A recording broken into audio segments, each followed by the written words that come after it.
future of the feminine. At this time, I'd like all of you to please turn off your cell phones or put them on silent mode. This conversation is being broadcast live. I'd also like to welcome everyone who's in the hall who did not make it into the auditorium. Thank you for coming this far, for being here. It's such a wonderful turnout. So please keep your cell phones off. We ask that you don't have any photographs. We'd like to have this moment with Sadhguru and Julie without any photographs. And we ask that you please remain seated until the entire conversation and event is over. This event with Sadhguru in Kenya is actually a curtain raiser for the International Day of Yoga, which has been proclaimed on June 21st. We're so lucky to have Sadhguru in Africa to honor the International Day of Yoga. In fact, after this event, Sadhguru will also go to the United Nations in New York to open the International Day of Yoga. So we're very blessed to have him here before he goes to the United Nations. I would like at this point to show you a video on the International Day of Yoga, which the Isha Foundation and Sadhguru had participated in last year. Please, everyone, orient yourselves to the screens to watch the video of Isha Yoga and International Day of Yoga. Thank you.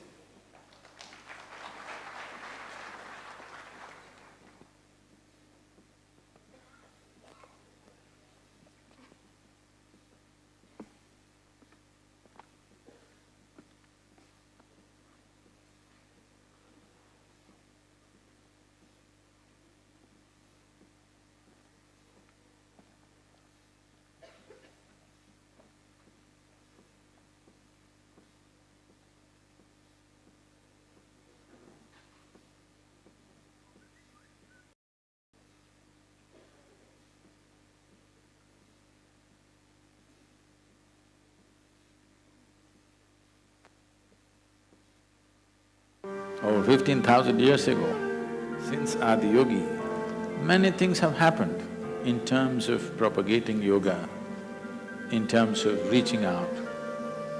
Many administrations in the form of kings took to yoga. For the first time, the head of a major nation on the planet is talking about yoga in public, in international fora. And I invite him to address the assembly. Mr. Prime Minister. योग केवल व्यायाम भर न होकर अपने आप से तथा विश्व व प्रकृति के साथ तादात्म्य को प्राप्त करने का माध्यम है। This could be a kind of a foundation stone to make scientific approach to the inner well-being of the human being, a worldwide thing. That if you want to be well, you don't have to seek heaven's help, you can turn inward and fix it. This is the message when you say there is a International Yoga Day, this is what it means. The world is beginning to accept human well-being is not in heaven, it's within us. It's a tremendous step for the world, and for the first time, 177 countries get together to pass a resolution. Never before in the history of United Nations, 177 countries have voted for anything.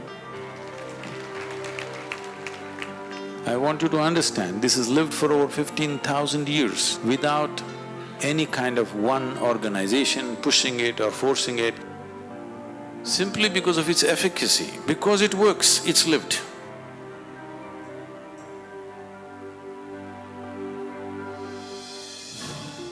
Today, nearly 2 billion people on the planet are doing some form of yoga. I'm not happy with that. I want the 7.2 billion people to do some form of yoga because in the last 100 years, we have ripped the planet apart, but we are nowhere near well-being. If human well-being has to happen, the only and only way is one has to turn inward. There is really no other way. You want to watch it there? Because pain and pleasure They're doing an happens intro from video, within so you. you have Joy 5 or 10 and minutes. misery happens from within. The very light and darkness happens within you. The only space where you generate experience is within. If you don't turn inward, fixing your well-being on this planet is out of question. Today, we have the necessary resource, capability and technology to address every human problem on the planet. Never before was this possible. Only thing that's missing is an inclusive consciousness of human beings. And this is what yoga can do, beyond religion, beyond belief systems, beyond caste, creed, race, nationality. People can experience a deep sense of unity within themselves, which is what the world needs. This is a momentous step that humanity is taking. It is time the world turns inward for their well-being, not up, not out, in. In is the only way out. If you want well-being, in is the only way out. En masse, people all over the world took to their mat, marking the first ever International Day of Yoga. More than 35,000 gathered in New Delhi for the event.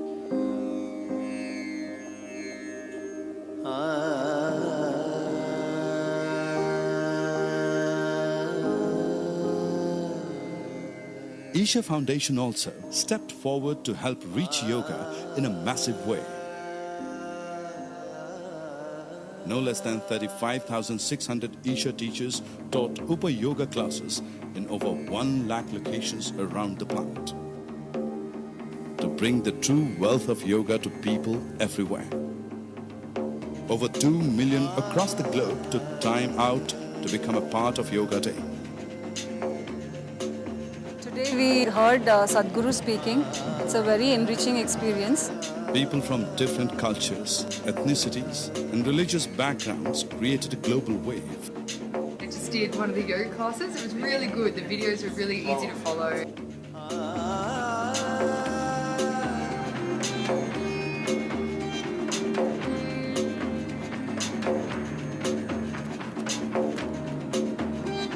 It is good. There is having a reminder at least once a year for people that there is something else to life.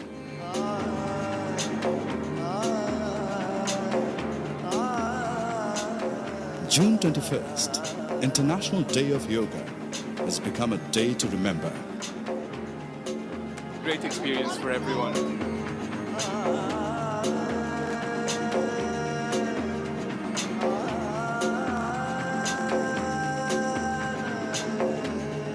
Yeah, it was my first time here. Definitely really good stuff, really good stuff. Thank you very much. Yesterday only I learned it first time. Noticed that it helped me a lot.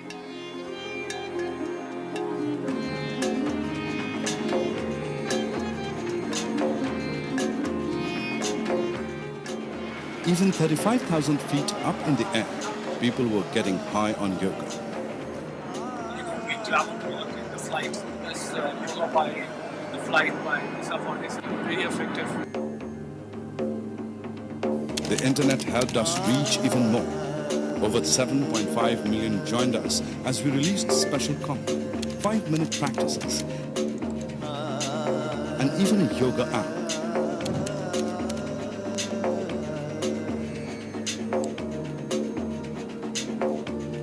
The inspiration behind this whole effort was Sadhguru, a profound yogi and mystic of our times. And with the support of the media, Sadhguru's wisdom on yoga reached many more.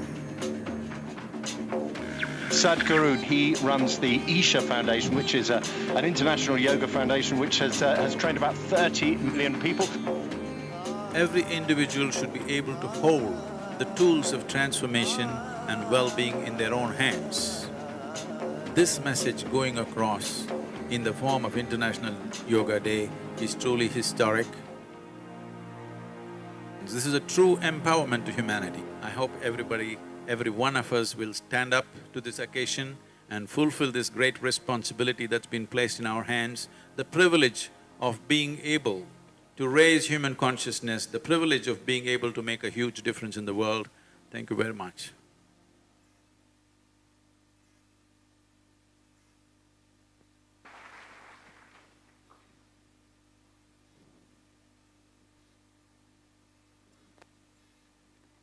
Everyone, please welcome Sadhguru and Miss Julie Guchuru.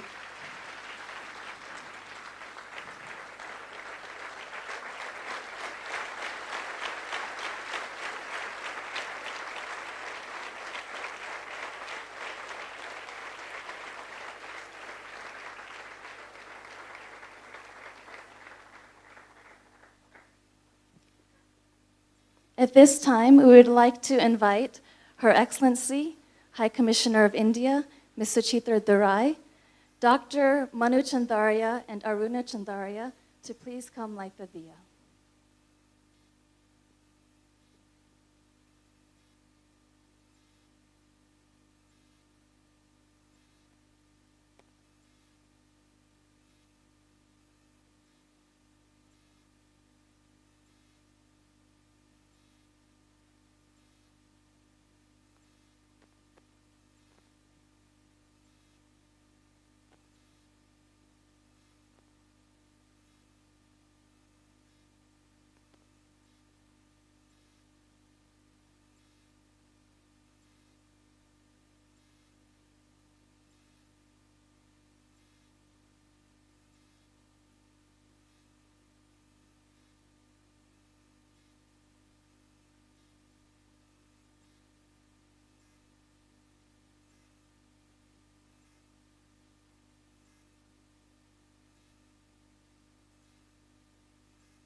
Your Excellency, could you please at this time brief us about the events of in the International Day of Yoga that the High Commission is collaborating on? Namaskar, Jambo, good evening. Sadhguruji, media personality Julie Guchuru, distinguished guests, ladies and gentlemen. It is a moment of proud privilege for me to be here this evening to tell you a little bit about what we are doing at the High Commission for the second International Day of Yoga. You've already seen the film which has been shown now, which showed the activities which are taking place all over the world last year. As you know, the UN General Assembly adopted a resolution which was moved by the Government of India, and it was co-sponsored by 177 countries, which was a record of sorts for the UNGA. It was adopted by consensus, and therefore, the 21st of June, which is the summer solstice, was declared as the International Day of Yoga. The first International Day of Yoga was celebrated last year. At Nairobi, we had two major functions. The High Commission organized it at the UN offices there in collaboration with the UN. And the Indian Diaspora Association did a very big event at the University of Nairobi. This year, we decided that we would join hands, and instead of having two dispersed events, we're going to have a very big event at the University of Nairobi grounds, and we hope to see a large crowd. We welcome all of you. We invite you to take part in those celebrations. In addition, organized at the University of Nairobi, there's the International Yoga Day Committee, which has been established with, primarily Indian diaspora representatives are there, but also, the Africa Yoga Project and many other Kenyan organizations are participating in this. They have really done a lot of work. Almost every day they are working on this project. Children from 65 schools have been trained in yoga, apart from university students. There's been sort of flash mob. There's been a lot of work which has been going on. We hope to see a record turnout at the University of Nairobi grounds. In addition, the High Commission of India also looks after Somalia and Eritrea. So we were also working to celebrate the International Yoga Day in those two countries as well. And now, of course, we are really honored that Sadhguruji himself is here to let us know as to what the role of yoga can play in, for inner well-being. He is a renowned speaker, and you have such an eminent personality like Julie Gishuru. So I would not like to stop and come in the way. We already heard a very scintillating conversation this afternoon, so I'm looking forward to a very thought-provoking session. Thank you very much. Asante Sana.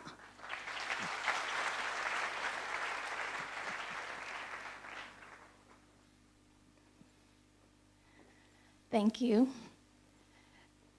We welcome Ms. Julie Gishuru to be in conversation with Sadhguru. Ms. Julie Gishuru is a media personality and entrepreneur. She hosts the Africa Leadership Dialogue, which is intended to inspire individuals to excel in their life. Sadhguru is a yogi, world-renowned humanitarian and visionary. I just want to take a moment right now to talk about my personal experience of interacting with Sadhguru. 12 years ago when I met him, I had no idea what I was getting myself into. I took my first inner engineering program in 2004. I don't know what drew me to do this program. I saw a flyer somewhere and said, this looks interesting, what is this? I did a 7-day inner engineering with Sadhguru, and my life was transformed. There was something that I walked away with that completely shifted my approach to life and the dimensions in which I saw life to exist. Since then, it's been a wild ride. Sadhguru, as you know, is not your typical guru. He likes fast cars, choppers, and playing golf.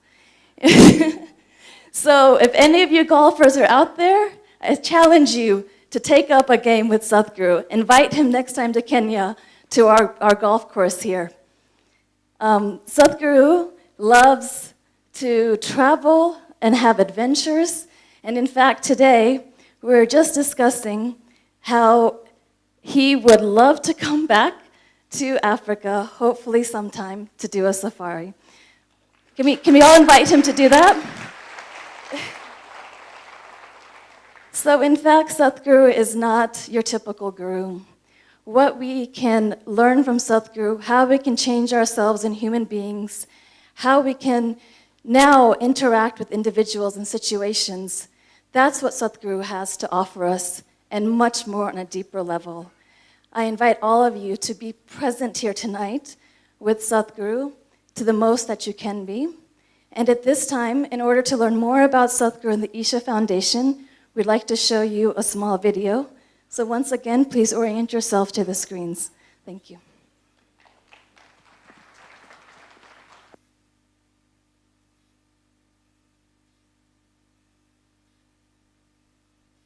In the next half hour, you're going to meet a man who has a devoted following across India and indeed around the world. While yoga and meditation are at the core of his teachings to promote individual growth, the work of the foundation covers conservation, education and health.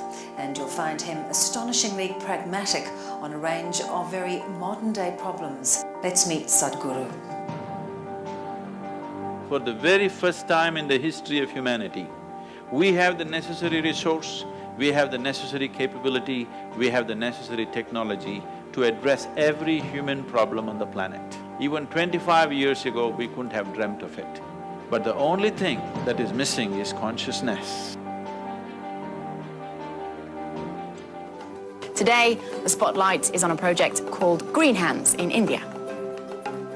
We started a mass campaign and 6 years I spent planting trees in people's heads. That's the most difficult terrain, believe me. And now in the last 6 years, we've been transplanting it, and that's happening much more easily. Action for Rural Rejuvenation is mainly aimed at rejuvenating the human spirit.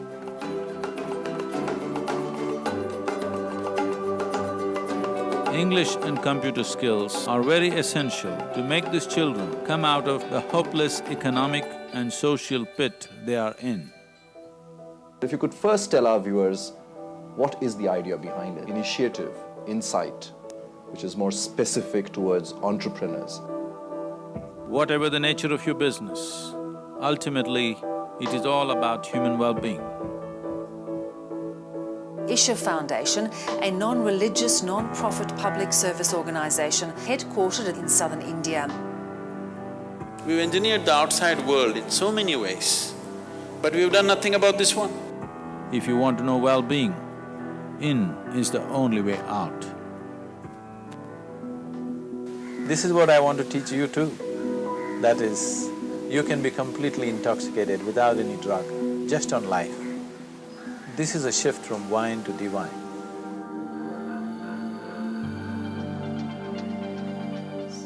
How can you love one and hate the other when the same divine exists in all?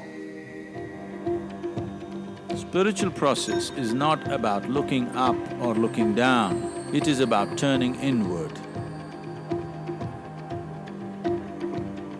See, the only thing that I'm really good at is just this. I can just make the air around me just crackle with energy.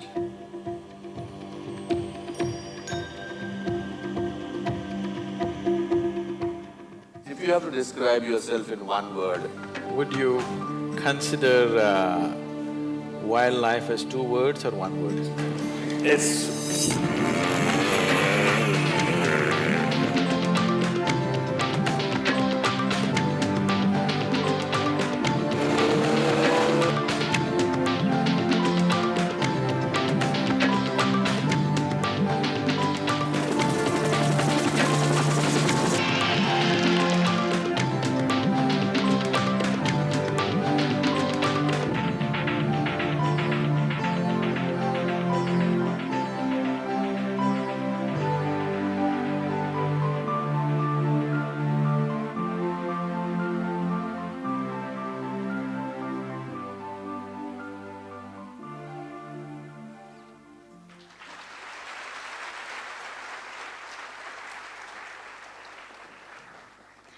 Once again, please turn off your cell phones, no photography during the event, and please remain seated. At this time, we would like to invite to the stage Sadhguru and Miss Julie Gishuru.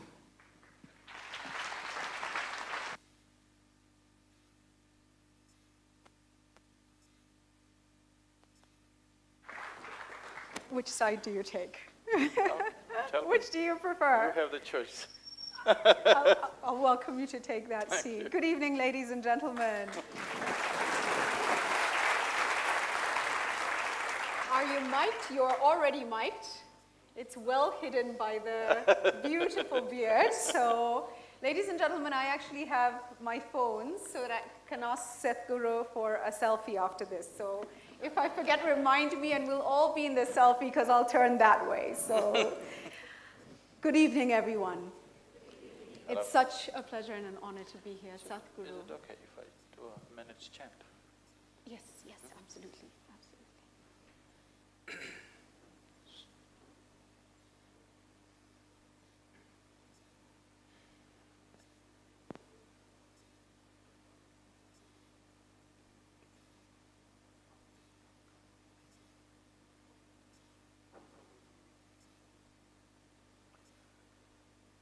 Jananam sukadam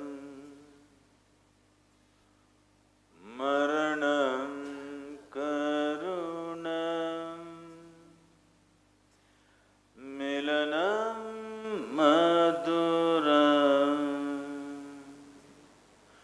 smaranam karunam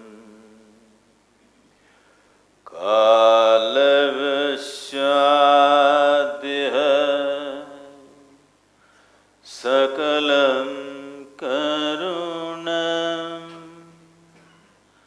samayadipate akhilam karunam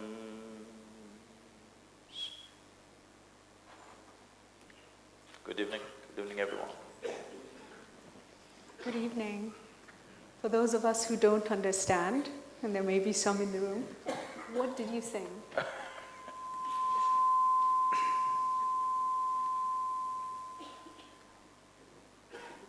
It's a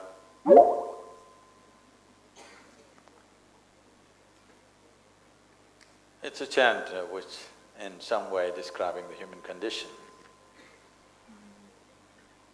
Birth is a pleasure because you can see… Can somebody fix the feedback, please?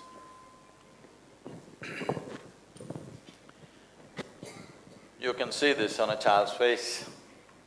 Just being born, there's a pleasure about being alive. You can see it on children's faces.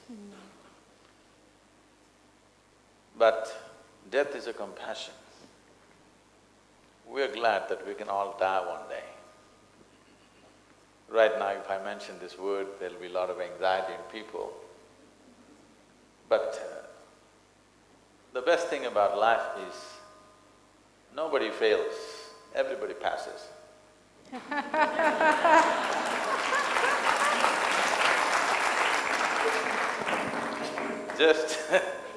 Just imagine, because you did not do life good enough, they detained you.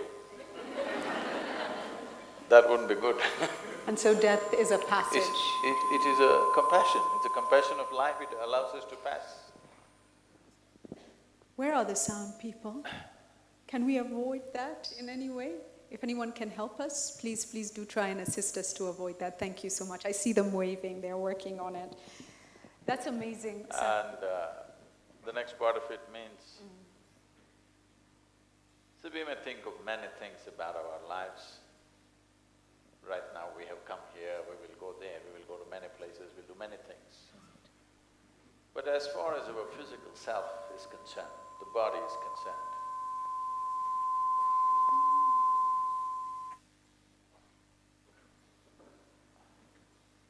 as far as our body is concerned, it is going straight to the grave. Or in other words, time is one thing that you can't hold, it's ticking away all the time. If you live great, it ticks away. If you live lousy, it ticks away. If you sleep, it ticks away. If you sit, it ticks away. If you walk, it ticks away. Do whatever, it ticks away. As I'm speaking, you're 1 minute closer to death, that's what it means. And this is the biggest thing.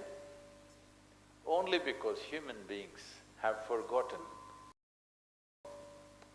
they're not conscious of their mortal nature. They can invest their time in so many things which doesn't mean a damn thing to them.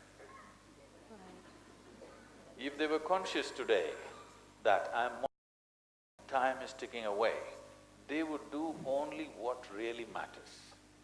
If all of us do only what truly matters to every one of us, this would be a fantastic place to live. That's so powerful, it's so powerful. And I hear you laughing, I'm kind of stunned by the reality of it, especially when we look at society and the fact that so many people are unconscious, and I'll come back to that. But I want to bring us to the conversation, which is the future of the feminine. And I do have some questions in relation. They've ruled Deep the past, questions, I they're believe. ruling the present, they'll rule the future. The women, good. Questions answered, no. So let me start with a deep one. And you know, I always like to look at my background and my culture, and in so many ways I think I embody two different cultures. My father is from, his family was from Kashmir. My mother's family is Kenyan African. And I see… You cannot say that he's from Kashmir, you must say he's from India. Oh, no, oh, I didn't say which side he ended up on, by the way. Sorry.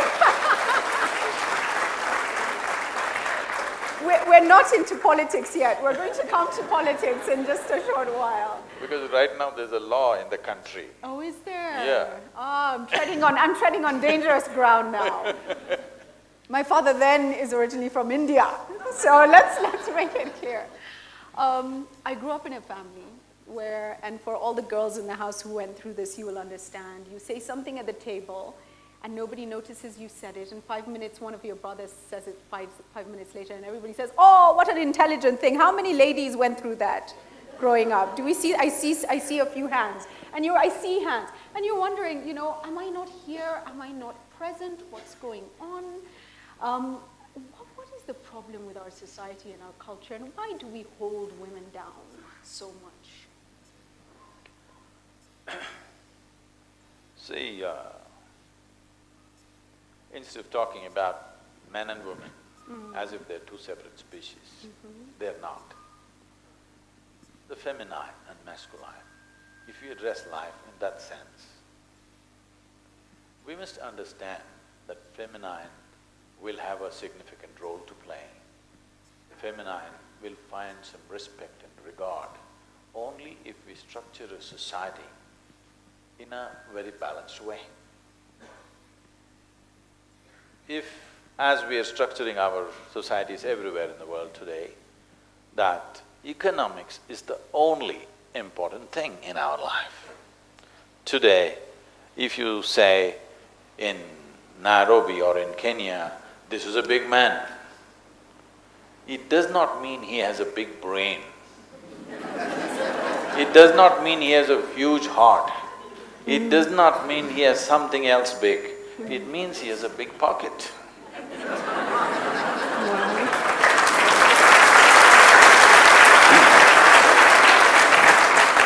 Or in other words, our entire consciousness is right now ruled by economics.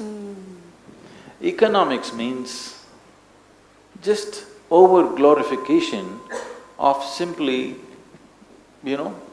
survival process, complicating survival process like never before, to provide something for our well-being, for our comfort, convenience and survival, we have to arrange something. This arrangement is slowly raising to such a pitch as if it belongs to heaven in the world. When economics is the driving force, the role of the feminine will become less and less and less. Only when in our lives, in our societies, there is equal significance for art, music, love, aesthetics and many other subtler aspects of our life, then feminine will have an equal role. Now you structure a society so skewed and you're wondering why feminine doesn't have a role, well, it cannot have. Women can succeed today in this world only if they're like men. There is no other way to succeed, because they have to become masculine, because the social significance or the significance of human societies has shifted from all other subtleties to one crudeness of economics. Wherever you go today, what is the conversation? Economy, can you beat it? At least they were talking about weather some time ago. So it's a no-win situation for women. No, women may win, but feminine will lose out.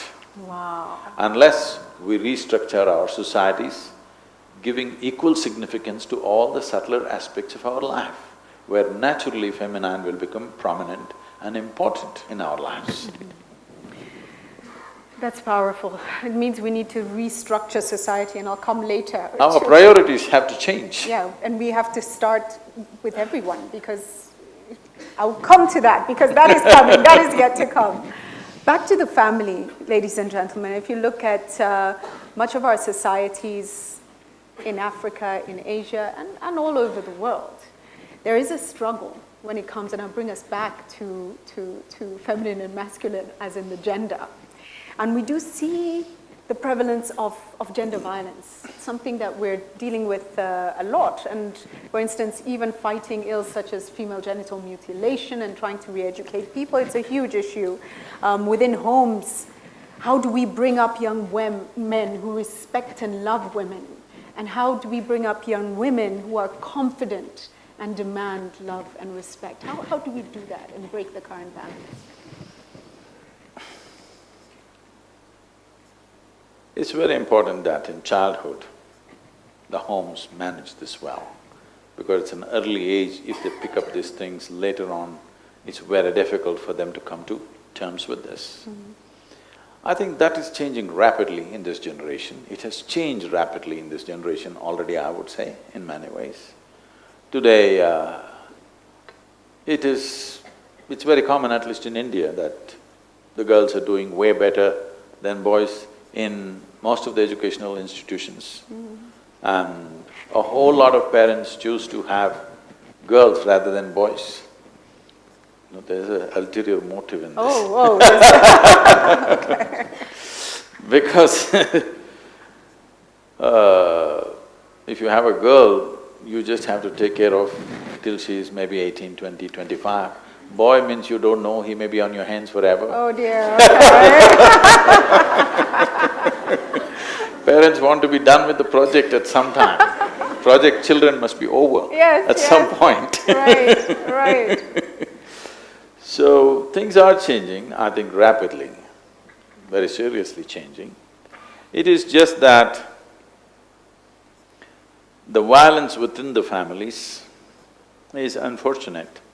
Once again, it is… I would say, it is not essentially against women. The violence is not against women. Right now, we have adopted this mentality. There's a whole lot of violence against children, irrespective of their gender.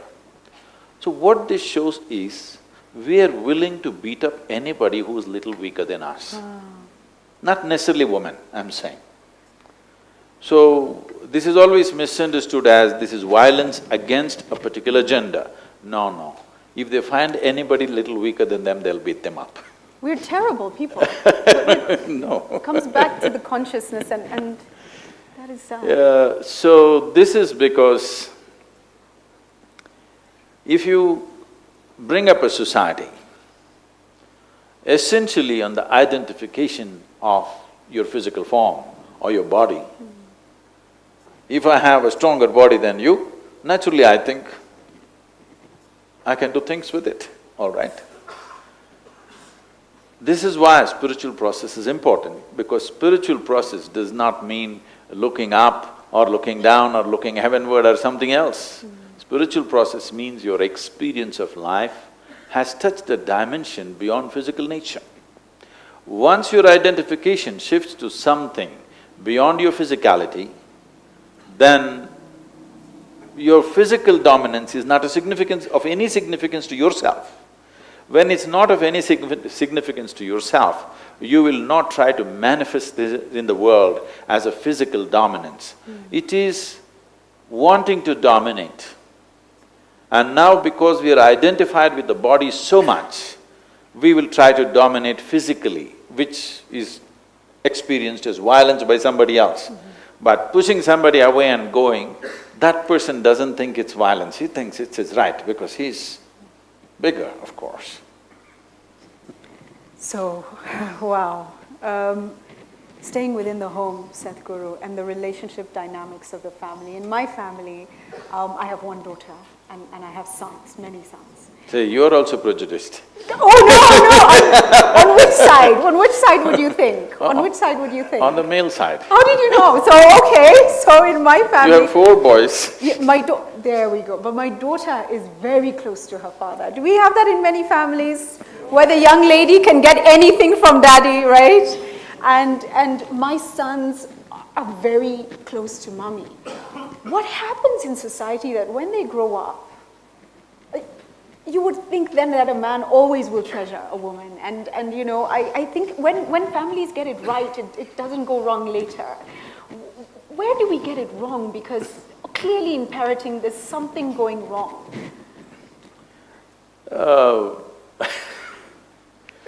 We must understand this. See, that's why I said, this is not against a particular gender. Well, a man wants a woman, all right. It's not that he's against her. Man-woman relationship is one relationship where there is too much overlap.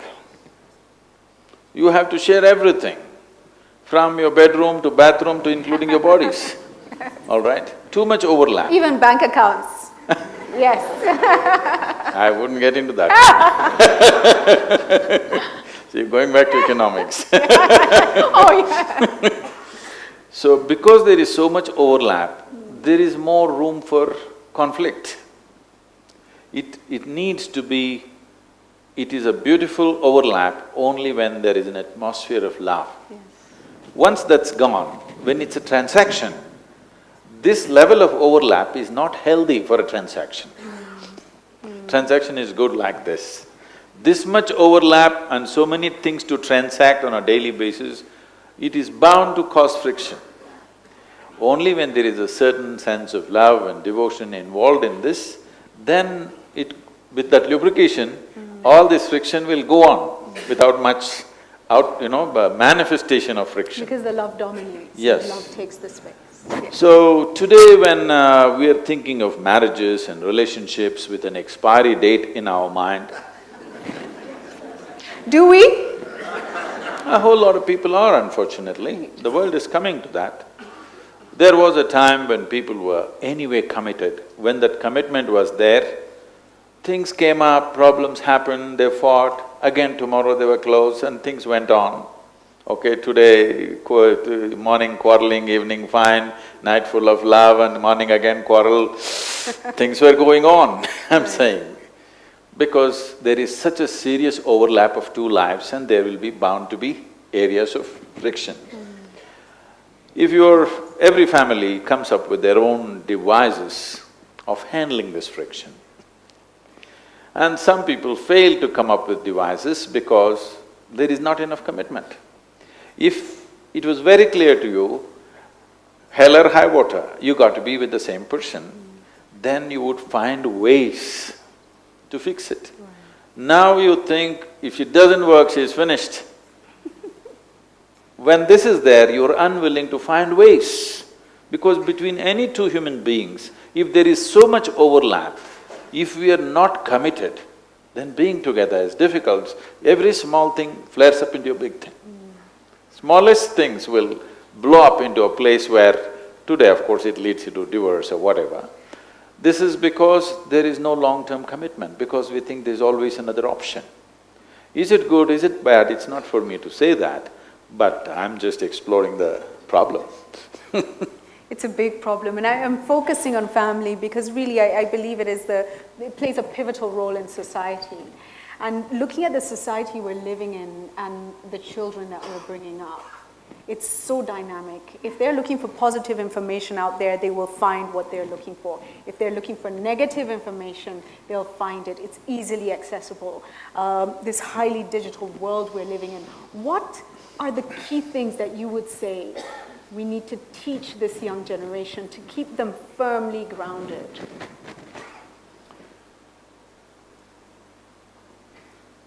Hello to all the people in the upper regions.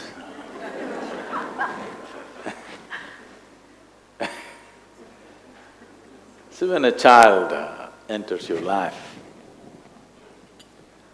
it's like a bundle of joy which has entered your life, with a lot of pain, of course. There's a lot of pain involved in bringing forth. Yes, I can attest to that. The women can attest to that. But when the child came, things that you would have never done in your life, you start doing. You can't sing for nuts even in your bathroom. Suddenly you start singing. You can't even bend down and pick up something. You can't touch your toes, but you crawl under the sofa along with your child. You go under the furniture with him or her. Like this, many things. You sing, you dance, you play. You, for moments at least, if not for good, for moments at least you forgot the concrete block that you have become and you became life once again. All right? But somehow, all the adults believe they have to teach something as soon as the child comes. So this is… people ask me, Sadhguru, what is your sadhana? You did not read scriptures, you did not go to a teacher, you did not learn anything, but you seem to know everything, how is it? I tell them, this is the only thing that I did in my life is, I made sure that I am not influenced by anybody around me, whether it's my parents or the culture around me or the teachers or every adult around, because every adult around you is trying to teach you something that's not worked in their life. Oh my goodness. When I say something that's not worked in their life, between you and your child, if you look at it, who is more joyful? Your child. I'm asking, who should be a consultant for life? One who knows how to be joyful for no reason, he should be a consultant, or one, even if everything is working your way, you carry a grave face and walk around the world, you should be a consultant for life, you must decide. So if a child comes into your life, it's not time to teach, it's time to learn. Once again, you could reinvent your life, you could learn what it means to be alive. Instead of learning what it means to be alive, people are carrying grave faces and going around. Grave will anyway come, you don't have to practice it on your face. I was speaking at the, just about 4 weeks ago, I was speaking at the Stanford Medical University. I just looked around, there's many doctors who are sitting there, many of them. I said, see, when you walk into your patient's room, grave is one thing that you should not remind them of. They're going, might be getting there, so. Especially if somebody is not well in a hospital, you don't remind them of grave. It's very important that the doctor walks in with a different sense of vitality and life about him. So similarly, a child has come into your life means it's time for to live it up, once again to become fully alive. Whatever your age, your aliveness need not come down, isn't it? Our physical agility may come down with age, but why should your aliveness come down? If aliveness is coming down, it means you're committing suicide in installments. That's what it means. Yes or no? Hello? I'm talking to you, hello. Wow, that's powerful. So children have come, time to understand how to make something out of nothing. That's what a child is. You leave him anywhere, he finds an ant, he finds it interesting enough to make a universe out of an ant. We've given you a bloody universe and you're making nothing out of it. Everything you have today, compared to any other generation on this planet, you know more comforts and conveniences than any other generation ever before, isn't it so? Yeah. But why? Why means because traffic, Sadhguru, traffic. Well, you're sitting in your dream car, aren't you? Enjoy it. Traffic is helping you to stay in your dream for some more time.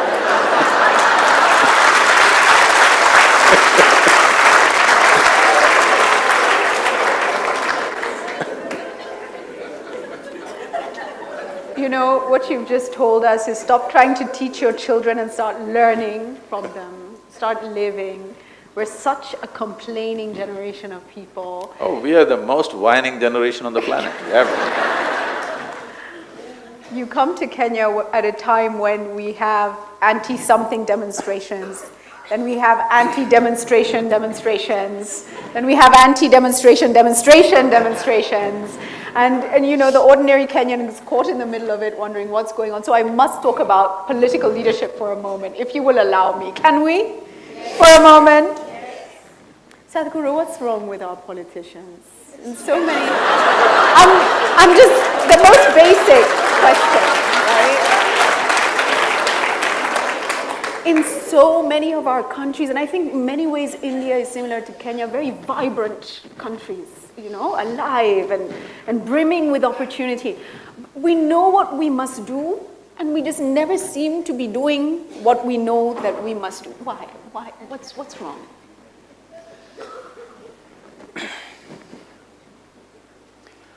See, I'm not saying many nations around the world, I'm not saying the best of men have reached leadership. No, it's not true. We have chosen a democratic system largely in the world. What this means is, in Tamil language, democracy is translated as Jananayakam. This means people are the leaders. That's what it means. This means one among you, if you're willing to go through the works, you could become a leader. That's what it means. Oh, come on, Sadhguru, where do I have a chance? Well, that's what it means, that one among you, if you understand the system and you're willing to go through the works that it takes to get there, you could get there. Well, right now, India has set a huge example like this. A boy who was selling tea in a railway station is our Prime Minister today.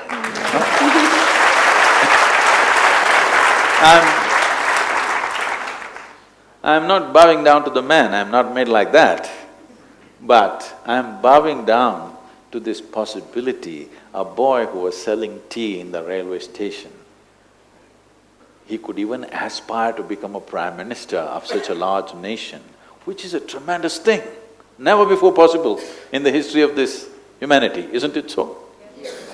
Never before such things were possible. So that's what democracy means. But are we actively making use of it? That's another thing. Most people, I don't know how you are in Kenya, I don't have the numbers, but I'm sure more than 60% of you or more than 40% of you don't even go out and vote. Yes? So, that is just one day in 5 years. Even that you can't do. But democracy does not mean just casting your vote. Democracy means there are many instruments in the system that every day you are supposed to exercise. You are supposed to rule. You have appointed somebody to do the job, but you are supposed to rule. But you think it's his job to do, well, he is doing it the way he knows it. You must be okay with it, you shouldn't complain. When you're unwilling to take responsibility for your own well-being and the well-being of your society and your nation, you shouldn't complain, isn't it? Because you're only sitting down for dole-outs. This is what you get. A beggar shouldn't complain, isn't it? You are not behaving like a leader, you are not behaving like a Jananayaka, a leader, a people being leader. People are not behaving like leaders, are they? They're behaving like beggars. When you behave like beggars, you should not complain. You can crib in your corner, but you cannot complain because you have no right to complain, because you are not exercising the instruments of democracy as you should. Like in India, we have a saying, you only get the kind of leadership that you deserve. For in many ways, we've been indolent. We've been sitting back and, in India this is a thing, I'm sure in Kenya also. If you go to a tea shop, anywhere, India is full of tea shops, okay? If you go to your tea shop, the guy who's selling tea, making probably 50, 100 cups of tea in a day, that's his job, he will tell you how Prime Minister should function. And he knows. He knows. He has, yes. No, he knows. Yes. And he not only knows that, if you know some cricket, Yes. he will tell how the Tendulkar, whoever, how he doesn't know the batting technique, how he should bat, all right? He has advice for everybody. Only problem is he doesn't know how to make good tea.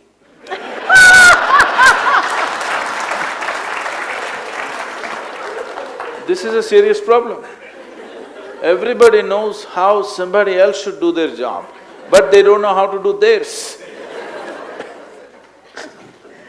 So in a democracy, though all of us are responsible for the nation, the first and foremost thing for us to do is, whatever we are supposed to do, we are supposed to do it really well, not just for my well-being, but constantly being conscious that this is for the well-being of my nation and my world.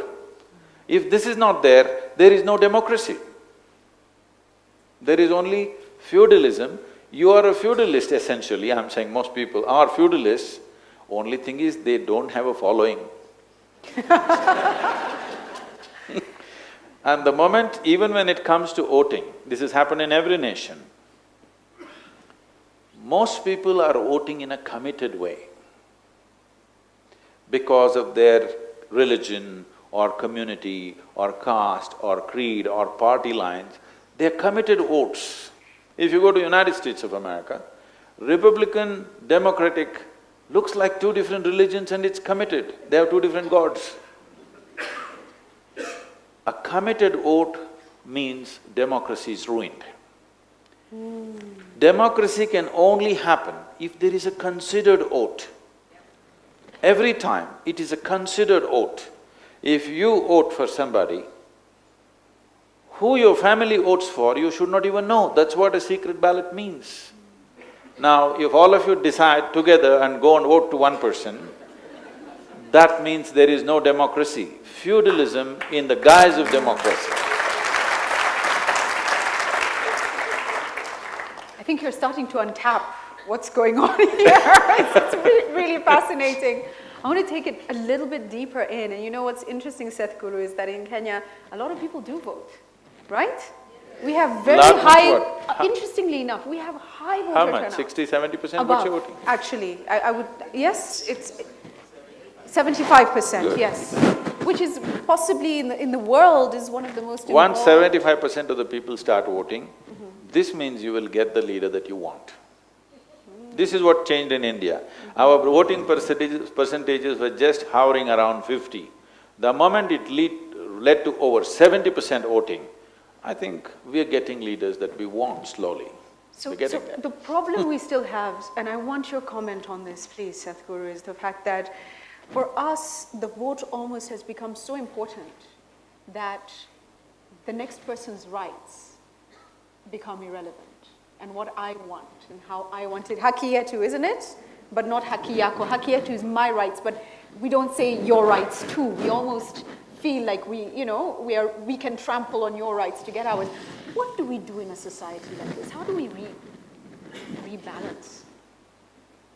See, I know when people spoke about civil rights, they spoke about it in an extreme condition of apartheid or in an extreme condition of injustice that was happening, that's a different thing.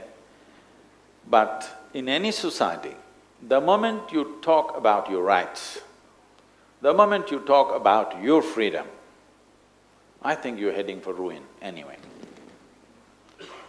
Because you have freedom only to the extent you're responsible. Instead of talking about what is my responsibility in making this happen, if you think what is my right, all you're seeing is how to milk your society or your nation to your benefit. It's not going to work. Then once we start milking, there will be somebody else who is capable of milking it better than you. When he milks it better than you, you say, oh, he's doing wrong things. No, he's doing it better than you, that's how. So, my essential work in the last 20 years has been with leadership, various levels of leadership, business leadership, bureaucratic leadership, and social leadership and political leadership. My work has been largely to move people from their personal ambitions to a larger vision. Because what ambition means is, you have tweaked up your desire, but you have not tweaked up your competence. You don't have to worry about tweaking your desire. Human beings should only focus on tweaking their competence. But right from their childhood, I don't know what you're telling your children, right from their childhood, in every family, they're telling them, you must become this, you must become that. No. You must only see how a child is empowered by competence and knowledge and capability. When this capability is there, he will do whatever is needed. No, I'm already decided this is what I will do. Nobody needs it, it doesn't matter. This is what I will do. So right now I was just joking with them, we are running crematoriums in India because I saw that they were in such a bad shape. So we took that up. It's an important service because everybody dies one day, and the way it happens there is so clumsy. So I thought, I'll take this most unpopular thing. They said, Sadhguru, why have you taken this? This is not good, this is very negative. So I said, see, if you go like this, I'm going to brand it. Isha crematoriums, everybody is a customer.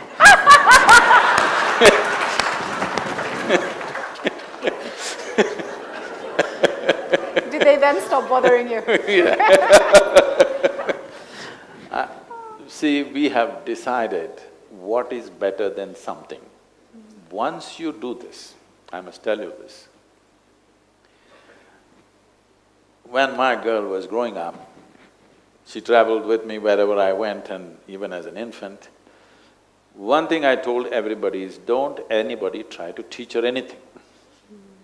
No ABC, no 1, 2, 3, no languages, no what is right, what is wrong, don't teach her anything. Just leave her alone. I made sure she was exposed to every kind of people. I stayed in the poorest of homes, in tribal huts. I stayed in the best possible homes in the world, all kinds of things, which gave her a sense of balance about people. Even today, anywhere you put her, she's just comfortable. With so much ease with any class of society, she managed. And I made sure nobody teaches her anything. So when she was around 13 years of age, she came up to me and she was emotionally disturbed about something. So she came up to me and said, you're teaching everybody something, not telling me anything. I wanted that moment to come. I didn't want to be a teacher to her. So I said, see, this is all you have to learn. This is all. Never look up to anybody. She looked at me. I said, even me. Never look up to anybody. Never look down on anybody. This is all. Once you don't look up to anything, nor look down on anything, you will see everything the way it is. When you see everything the way it is, you will navigate through this life effortlessly.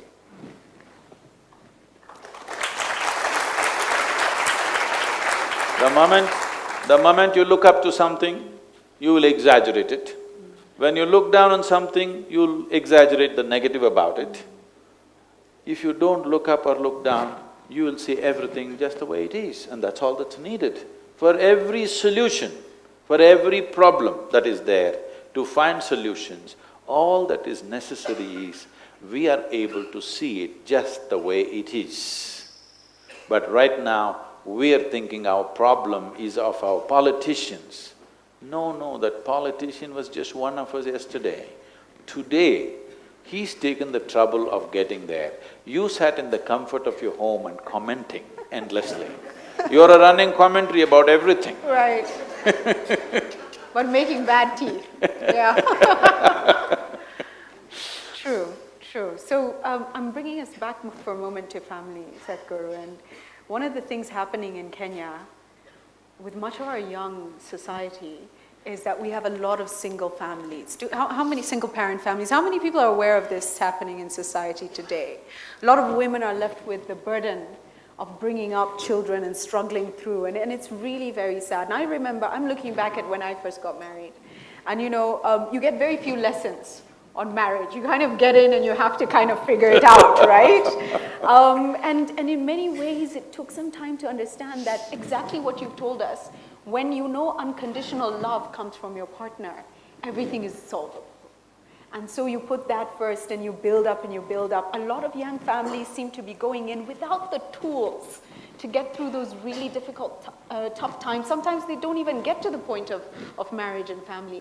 What advice would you give young people courting or young people in a situation where they feel alone and abandoned and they're wondering, what's gone wrong? How do I get it right the next time, maybe? Love is important, right? Yes.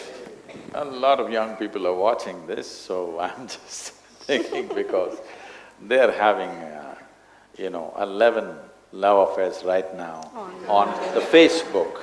Okay. On Facebook? Yeah. They're trying parallelly 11 different love affairs, hoping one of them will fall into place.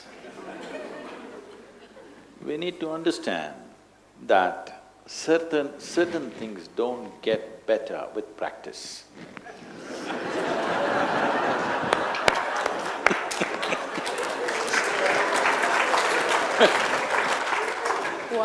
It is when men and women came together in marriage. I'm talking about another time, not to the current population, I'm talking about another time, all the oldies were here. When men and women came together in marriage, they knew nothing about anything about each other. Even looking at a woman directly was a taboo, and now for the first time they looked at this woman. Everything was new and fresh. There was so much excitement, there was so much coming together, there was so much exploration and discovery. Though for millions of years people have done the same damn thing, still for that individual, everything was fresh and new and it was shared just between the two of them and all this stuff. This made it last. Now, before you come to marriage, you've seen too much of life. And in your mind, you're comparing one and the other. Now, long-term commitment becomes difficult. People come together either out of helplessness or greed most of the time, because it's a mutual benefit scheme. Wow. Back to the economics of it. Yes. No, not just economics. There are needs in a human being.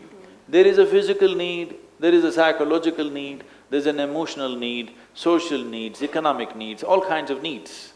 To fulfill these needs, you make a deal. If you live with a deal, it's invariably going to be ugly. Deals are made and pick up what you want and go home, then it's okay. What do you say? You make a deal, you make your money and go home to a place which means something to you.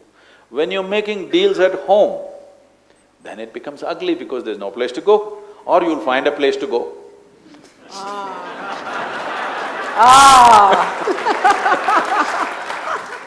Ladies and gentlemen, I'm going to come to you in just a moment because we do want to take your questions for Sadhguru as well. I must ask you, this is your first trip to Africa? No, I've been… Oh, you've been before? Yes, I've been in Kenya for 3 weeks at one time. Oh, what do you think of the country? It was fantastic because I only met your animals.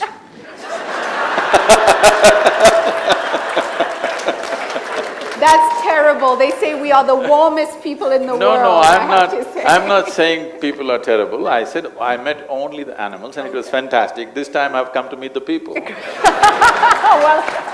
I'm not on a safari this time. Well done, well done. I'm looking at hands now for questions for Sadhguru. Can I see any? I know your hands will be up later. I see there's one there. Great. A lady over there, and if you could run across with a mic. As we're getting the mic, there I see people scrambling. This is a very bad level of prejudice. Yes. This young man raised his hand Oh first, no, where but are you? Where are you? Pick up the lady. I didn't see you, I'm so sorry. I'm so sorry. I promise you that you are next. I promise that you're next. Ah, yes, I see hands. Thank you, excellent. And the mics are coming down. Excellent, wonderful. I want to get as many questions for him. I know people have come far and wide to ask. So, thank you. We'll start then with the gentleman since. No, the lady can ask. It's fine. She's got it. I'm just pointing out to you. Okay, we've got it. Thank you. Go ahead. Namaskaram, Sadhguru. My name is Riya Sharma, and I had the privilege to interview you on behalf of East FM. Oh. Yes, so I'm indeed very honored, very humbled to be in your presence this evening. My question is about yoga, and of course, ahead of International Day, we're very privileged to have you here in Nairobi. My question is about the benefits of yoga, which everybody talks about, and everybody knows that yoga has great benefits for the inner well-being as well as the external. However, in Nairobi, with all due respect to certain people who are in the craft, I noticed that housewives overnight turn into yoga gurus because they watch some DVDs, they watch a few programs on TV, and then decide to start teaching yoga. Oh, really? Yes, and that is, of course, a big concern because people do understand the benefits of yoga, but they don't understand that if you're going to be training under somebody who's not quite qualified in the craft, what are the disadvantages? So I'd possibly please request you to highlight what the disadvantages of practicing with, I'm sorry, the term may sound harsh, but a quack yoga teacher would be. Thank you. So harsh. I just sound so harsh, but go ahead. Go ahead. They're all ladies, she said. Yes. Oh.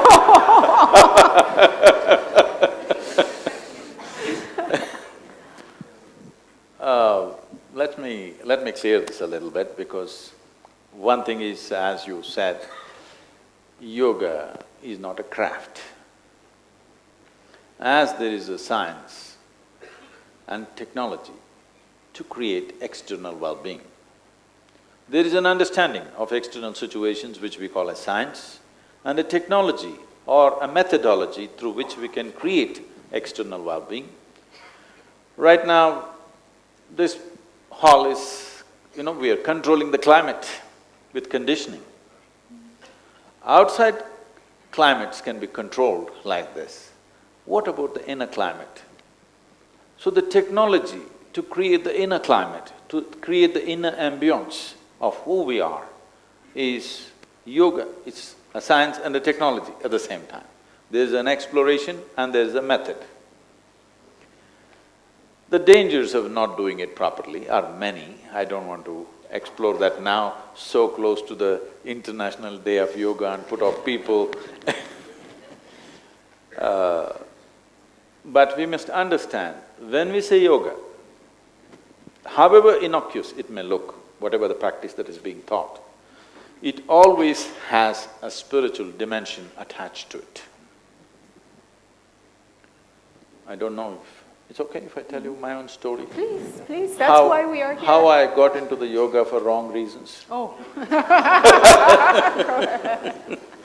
Please. This happened when I was just 12 years of age. I was in my ancestral home, my grandfather's place.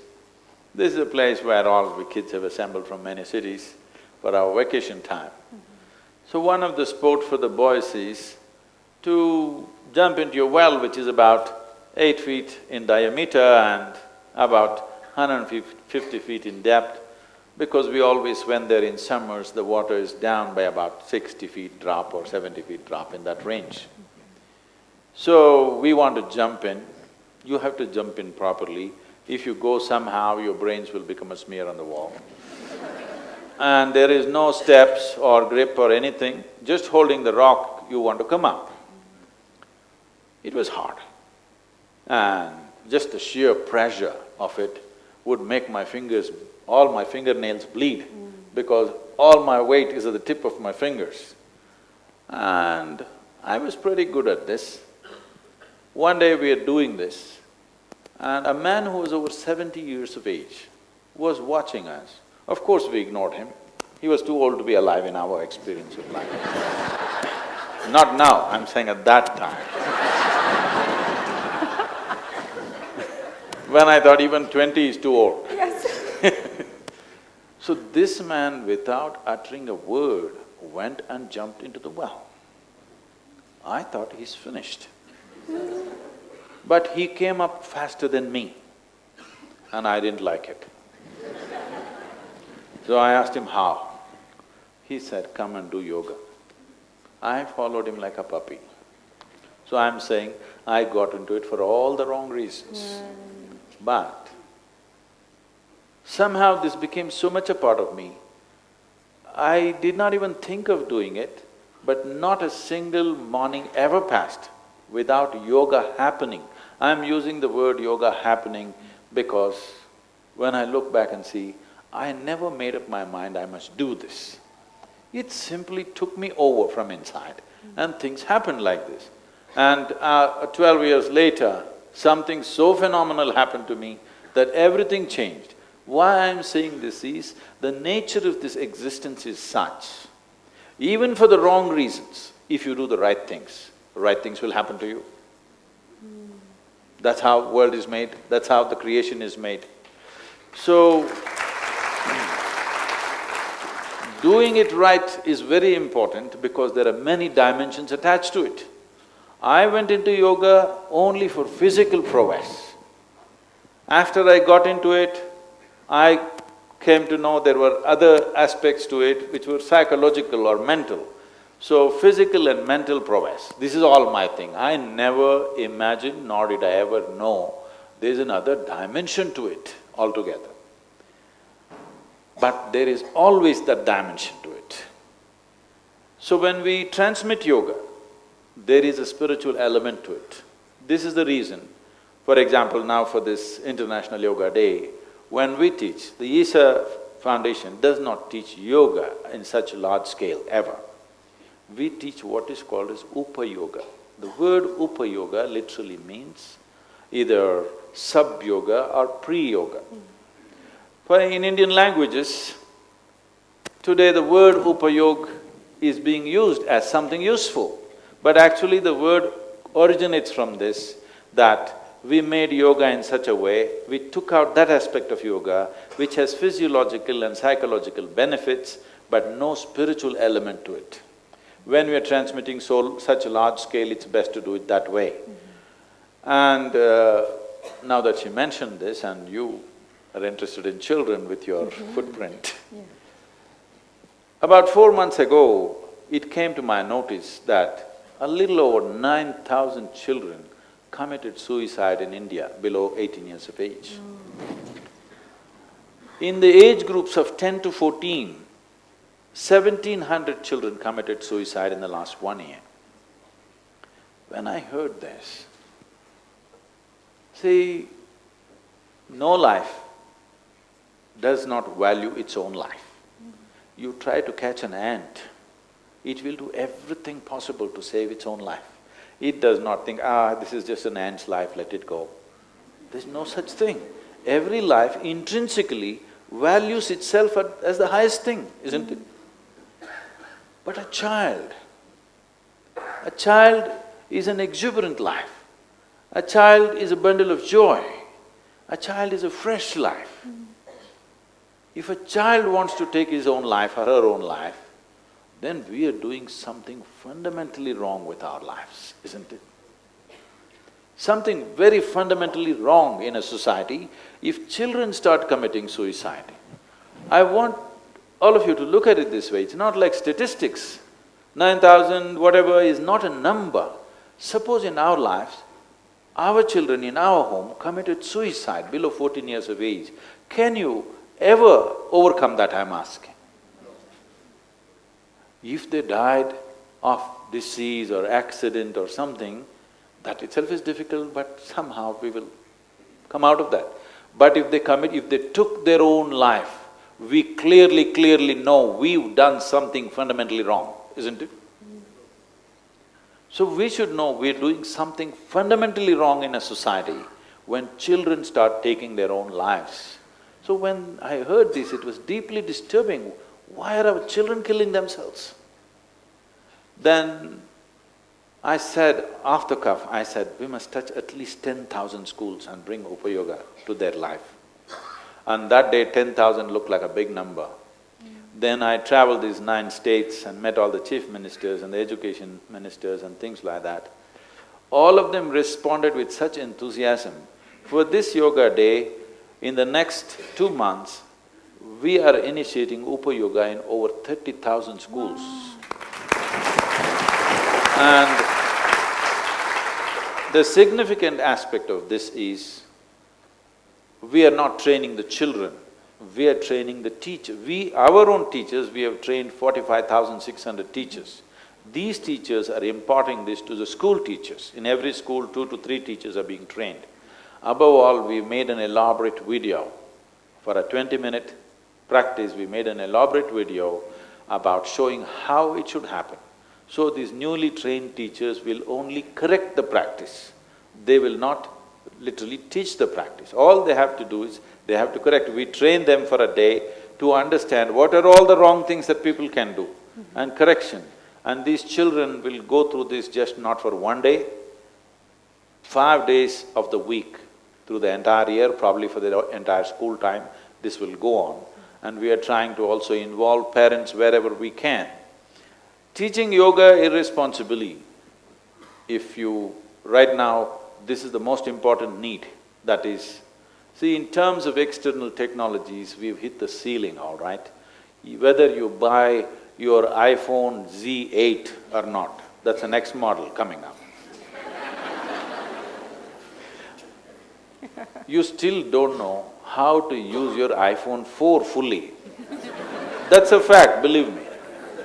You've still not explored the full range of things that damn thing can do. Yes or no? It's too many things. You're right. So whether the next level of phone comes or computer comes is not the issue. Upgrading human beings is the most important thing that needs to happen in the world. So in this effort, this International Yoga Day I see has been a phenomenal step, mooted by our Prime Minister, but United Nations took this up. So these things that we have, if I can elaborate on this a bit.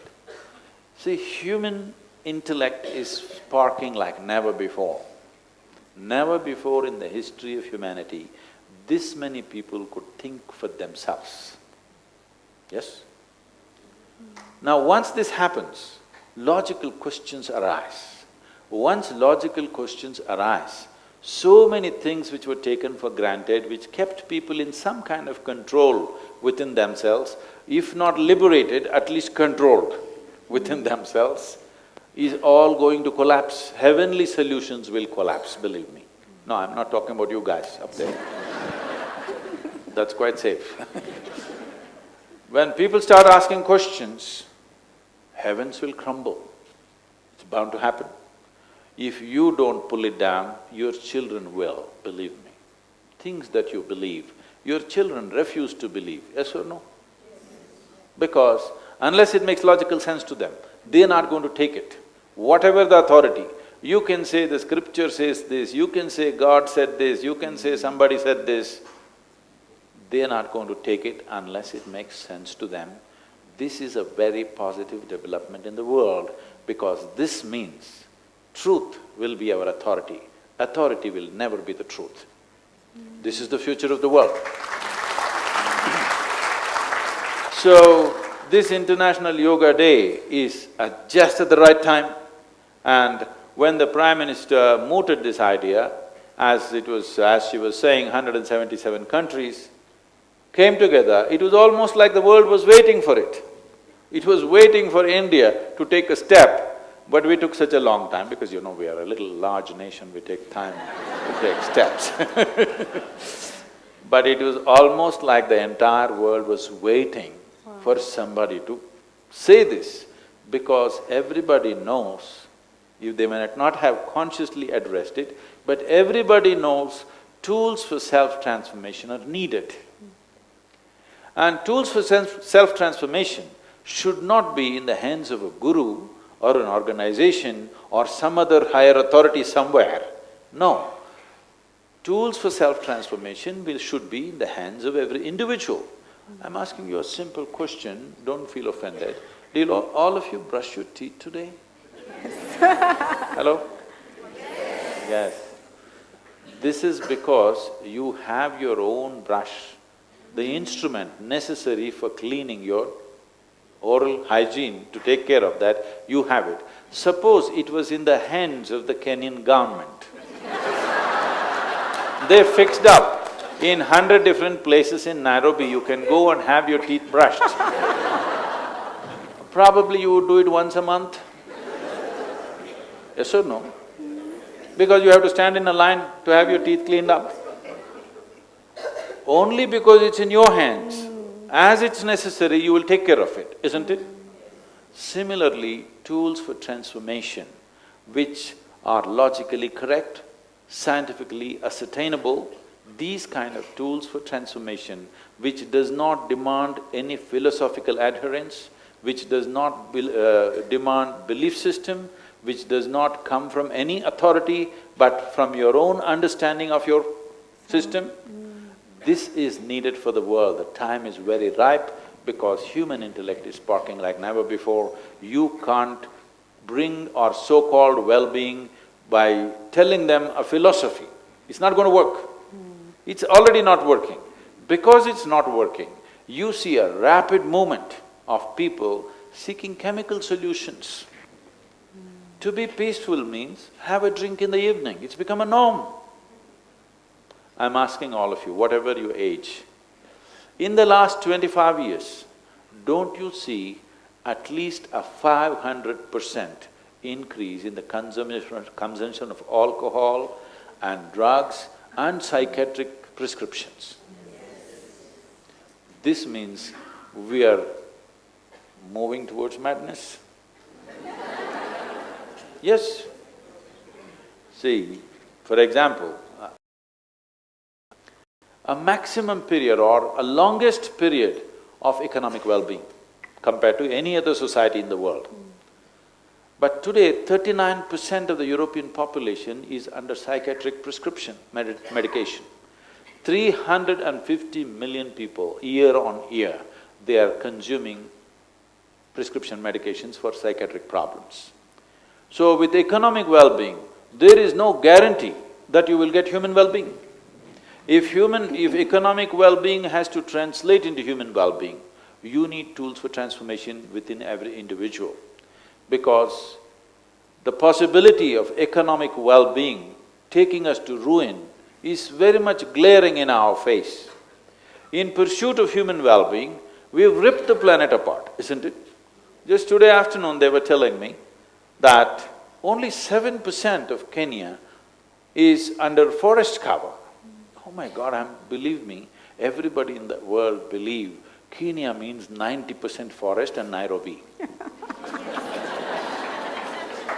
Yes, that is the image everybody has. But they told me 7%, that is horrific, I'm telling you. It's not a simple tragedy. You don't know what is the kind of disaster that can evolve out of 7% green cover in any nation. In a continent which everybody believes is full of jungles, full of nature, full of wildlife, everybody believes this. If only 7% under green cover, that's tragic. Even India is better than this. With the kind of population pressure we have, even the percentages of green cover in India is way better than this. So, when we go like this, we must understand, for a long time we looked up in search of well-being. People became delusional, and my delusion and your delusion fought battles and wars and still going on. Many people can't give it up yet. Yes? Now, from heaven we shifted our focus to get our well-being from outside. Once our focus shifted to the outside world, we started ripping it. Don't think there is some other reason. It is all in pursuit of human well-being, isn't it? Everything we have done is in pursuit of human well-being. But in the last 100 years, though we have ripped the planet bald, not because of age, simply because we plucked it out, have we achieved well-being, I'm asking you? They are telling me the world food industry is $7.6 trillion. The pharmaceutical industry is $7.2 trillion. And by the end of 2017, they say pharmaceutical industry will be bigger than the food industry. That means we are eating more medicine than food. We can't claim we're well. It's so frightening. You know, I thought the big question I'd be asking as we close was, how do we stop talking at each other and start speaking to each other? But now I've seen there's so many other levels of things that we need to do. We're going to come back to that, but first I'll go to the young man now. I think you've got the mic, do you? It will come to you in a moment, it's just behind you. Please go ahead. Are we a bit frightened after that insight? Wow. Hello. Hi, good evening, sir. My name is Jimmy. And I have two questions. Basically, I don't know much about… I'm a simple guy, ask one at a time. So I'll shoot over with the first one. You know so much about the universe. I've seen a lot of your videos on YouTube. And you have talked about geometry, and I saw that video. The largest telescope on Earth is not able to get a picture of the nearby galaxy. It's so far. So I wanted to ask you, why did God make things which are not even visible to human beings, or we are not able to travel there? That's a tough one. Okay. That is a clear message to you that the universe was not made for you. Wow.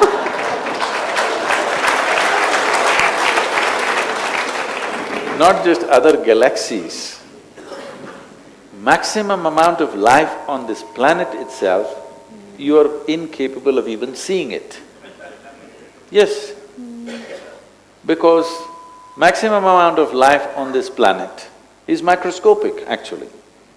Yes? Do you know, just on your facial skin, there are 18 billion bacteria right now crawling around? Really? Aren't you glad you don't see it? So this idea that existence is human-centric has caused the maximum amount of damage. We believing that this creation were made for me to enjoy this, to exploit this. Our science as we know it is just this, how to use everything in the universe for our well-being. Well, we have learned how to use even an invisible atom. Do you know? Nobody has seen an atom even in an electron microscope. Nobody has seen it, but we know how to use it. We know how to make a bomb out of it. So, we have learned to use everything including human beings. But we have not come to well-being, isn't it? All this aspiration only in pursuit of well-being, but well-being has not happened because you must understand, human experience is generated from within you. Whether it's joy or misery, it happens from within you. Agony or ecstasy happens from within you. Everything that you ever know happens from within you. Everything that you ever experienced happens from within you. At least what is happening from within you must happen the way you want it, isn't it? Right now we are talking too much about the world not happening your way. I'm glad the world is not happening your way. Because if the world happens your way, where do I go, The world is like this, it happens a little bit my way, a little bit your way, a little bit somebody else's way, it's all right. But right now the biggest problem is, this one is not happening your way. That is the big problem, isn't it? If this one, yourself, if you happen 100% the way you want yourself to be, would you keep yourself blissful or miserable? The upper regions must tell me. Blissful or miserable? Blissful. You must… everybody must say something, I'm going to bless you right now. Blissful. Blissful, Your choice for yourself is very clear, that you want highest level of pleasantness. What you want for your neighbor may be debatable, but what you want for yourself is very clear to you. But why is it not happening? Simply because it's not in the direction which you're looking, that's all. Instead of turning inward, you're trying to fix your happiness by fixing the world. Fix it as much as you want, this will not get fixed. If this has to be fixed, this has to turn inward. This is what yoga means. Tools for transformation means transforming yourself, not fixing somebody else. A revolution, like at one time, we said, for Isha, this is what it used to be. Welcome to the silent revolution of self-realization. People's idea of a revolution is, I want you to change. I want you to change is the source of all the problem on the planet, isn't it? I am willing to change, this is a revolution. If you say, I am willing to change in your home, in your workplace, in your society, in your country, you say, I am willing to change for what needs to happen.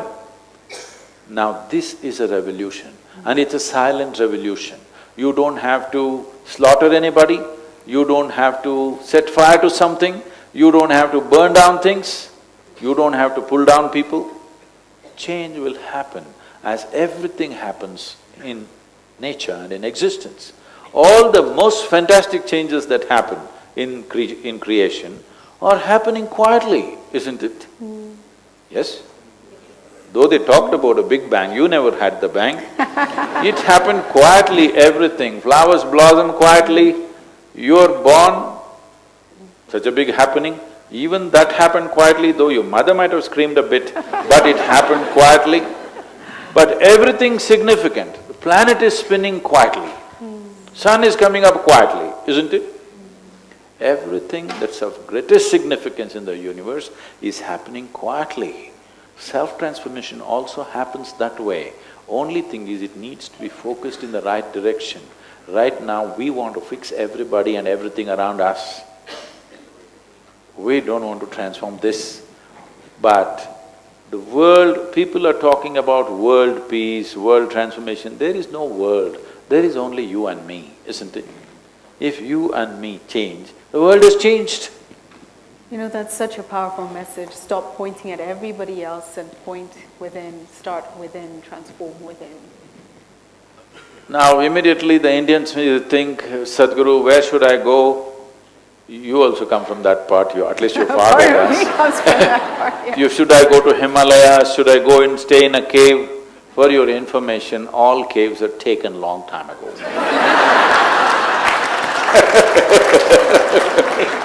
There is no cave accommodation left. So you don't have to go to any cave. You have to turn inward, because whether you go to Himalayas or drown in the ocean, you're still the same person, isn't it? Do it where you are. Start where you are. Oh, you can start it wherever you are.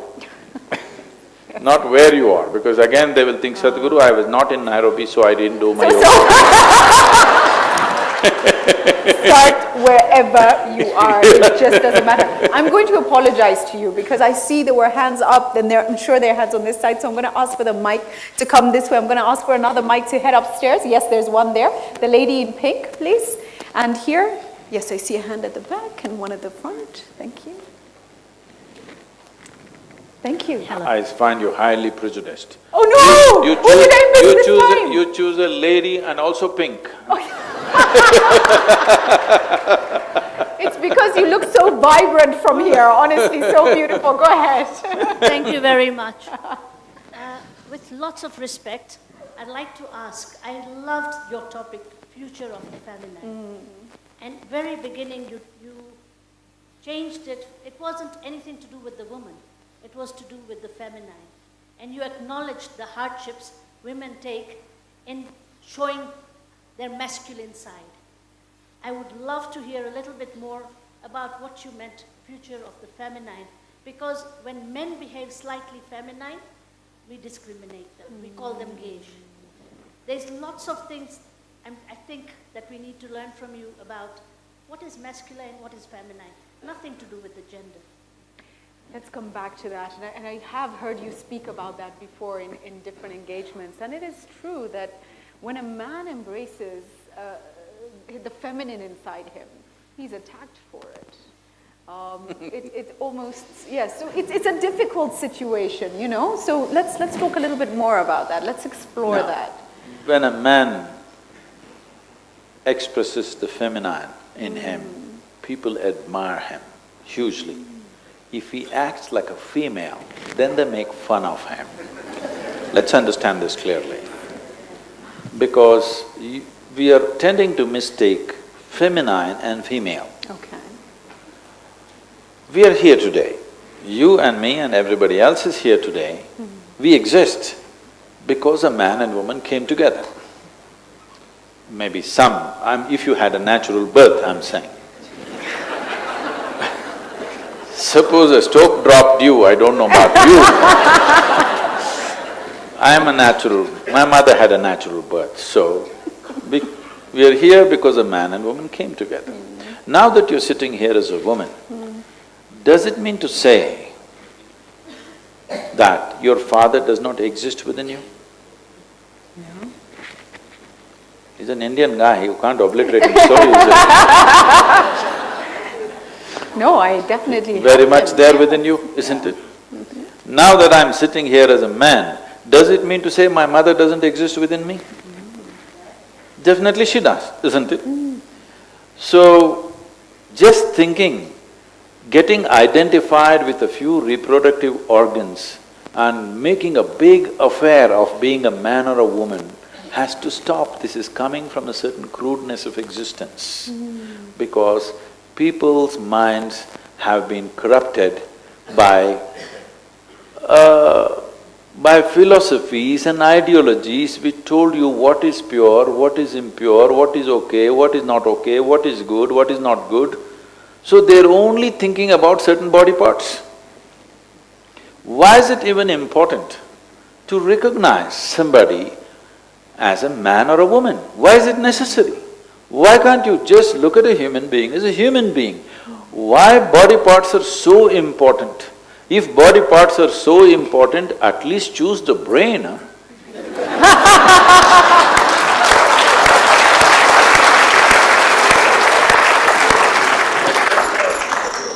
Why are you such a fetishist? What is there in somebody's pants? What's your problem? What is our problem? These things matter only in two places, in bedrooms and bathrooms. Nowhere else should it matter who's got what in their clothes, okay? Yes or no? So yes, but what then is the This problem? is because of very tremendous religious teachings that have happened in the world, which cannot even accept the simple biology of a human being. You understand? They cannot come to terms with the simple biology of who we are. This is not a bloody secret. It is just that we want to conduct ourselves in a certain way, that's all. You think what is under your clothes is a secret? It's not a bloody secret.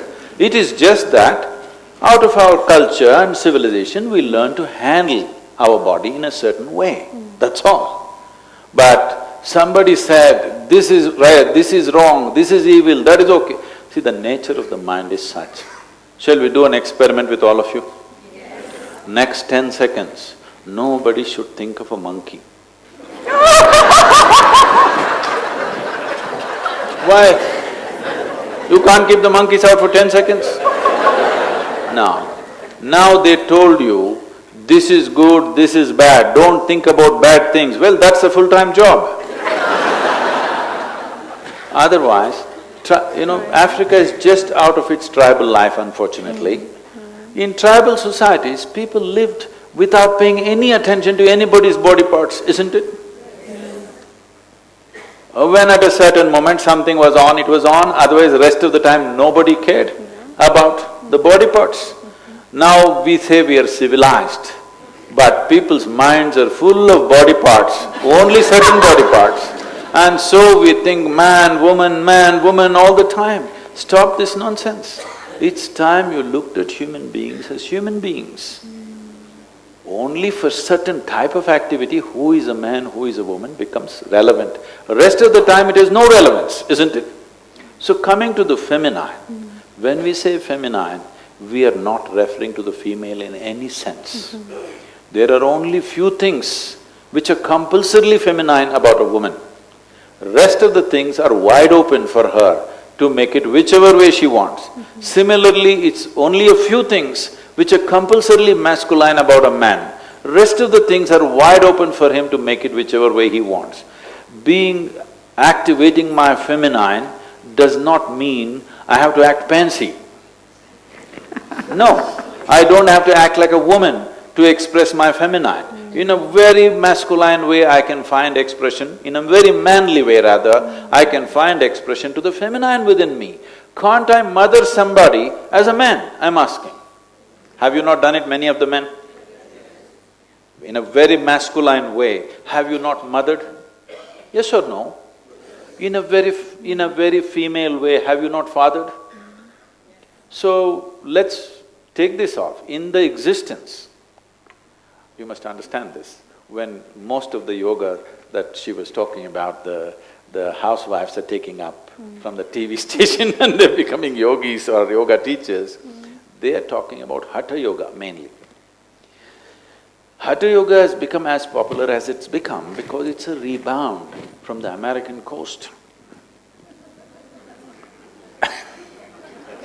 From America. Yes, if it has to go across Atlanta, hit that land and come back, suddenly everything becomes sacred. I'm saying, even a kindergarten child today would know that this human body, it needs oxygen and it expels carbon dioxide, yes? Even a child would know. But somebody bottles carbon dioxide and says this is the real thing, and the entire world drinks it simply because it comes from across the Atlantic. So we must understand what is the level of that influence. So, people are all talking about Hatha Yoga. Let me explain what is Hatha. Ha means sun, Tha means moon. These are the two fundamental dimensions of masculine and feminine influence upon us. Sun is the symbolism of masculinity, moon is the symbolism of femininity. In this context, we are all born here and here only because our mothers' bodies were in sync with the cycles of the moon. If our mothers did not sync with the cycles of the moon, we wouldn't be born, yes or no? So, the feminine is connected with the moon and the masculine is connected with the sun. Or another way of looking at it is, we are looking at the solar system as a potter's wheel which churns up this body. If, let us say, the earth decided to speed up, okay, like your Wi-Fi speed, internet speed, you want more speed. Speed doesn't mean you're on an automobile or a motorcycle or something anymore, it means internet speed, okay? When youth say speed, they don't mean motorcycle or something else, they mean speed. So, let's say the planet decided to speed up. If it did speed up, you will see most of the life that we know on this planet will disintegrate. We are like this only because this entire solar system is going in a certain way. We are a consequence of that. So, this is like a potter's wheel and we've churned up like this. So, in this potter's wheel, there are many… the entire system is playing a certain role in the making of this body. In this, the moon plays a little more significant role in the body of the feminine or the female. Because of that, we say feminine is dominant in her, compulsively feminine she is on that aspect. And the role of the sun is bigger in the man's system, because of that we say he is a male or masculine. There is a certain element of compulsively masculine stuff in him. So one is outgoing, another is receptive. Sun is outgoing, moon is a reflection for us. Our experience of moon is a reflection. You wouldn't have seen it unless it reflected, isn't it? Unless it reflected sun's light.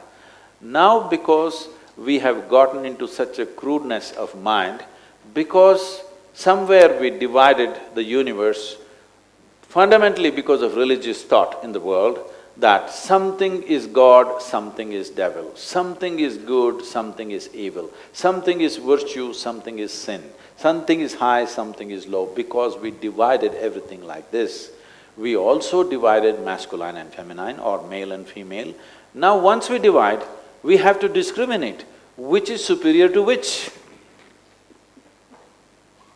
Now, because whoever is ruling the world, naturally they say, we are superior to you, all right?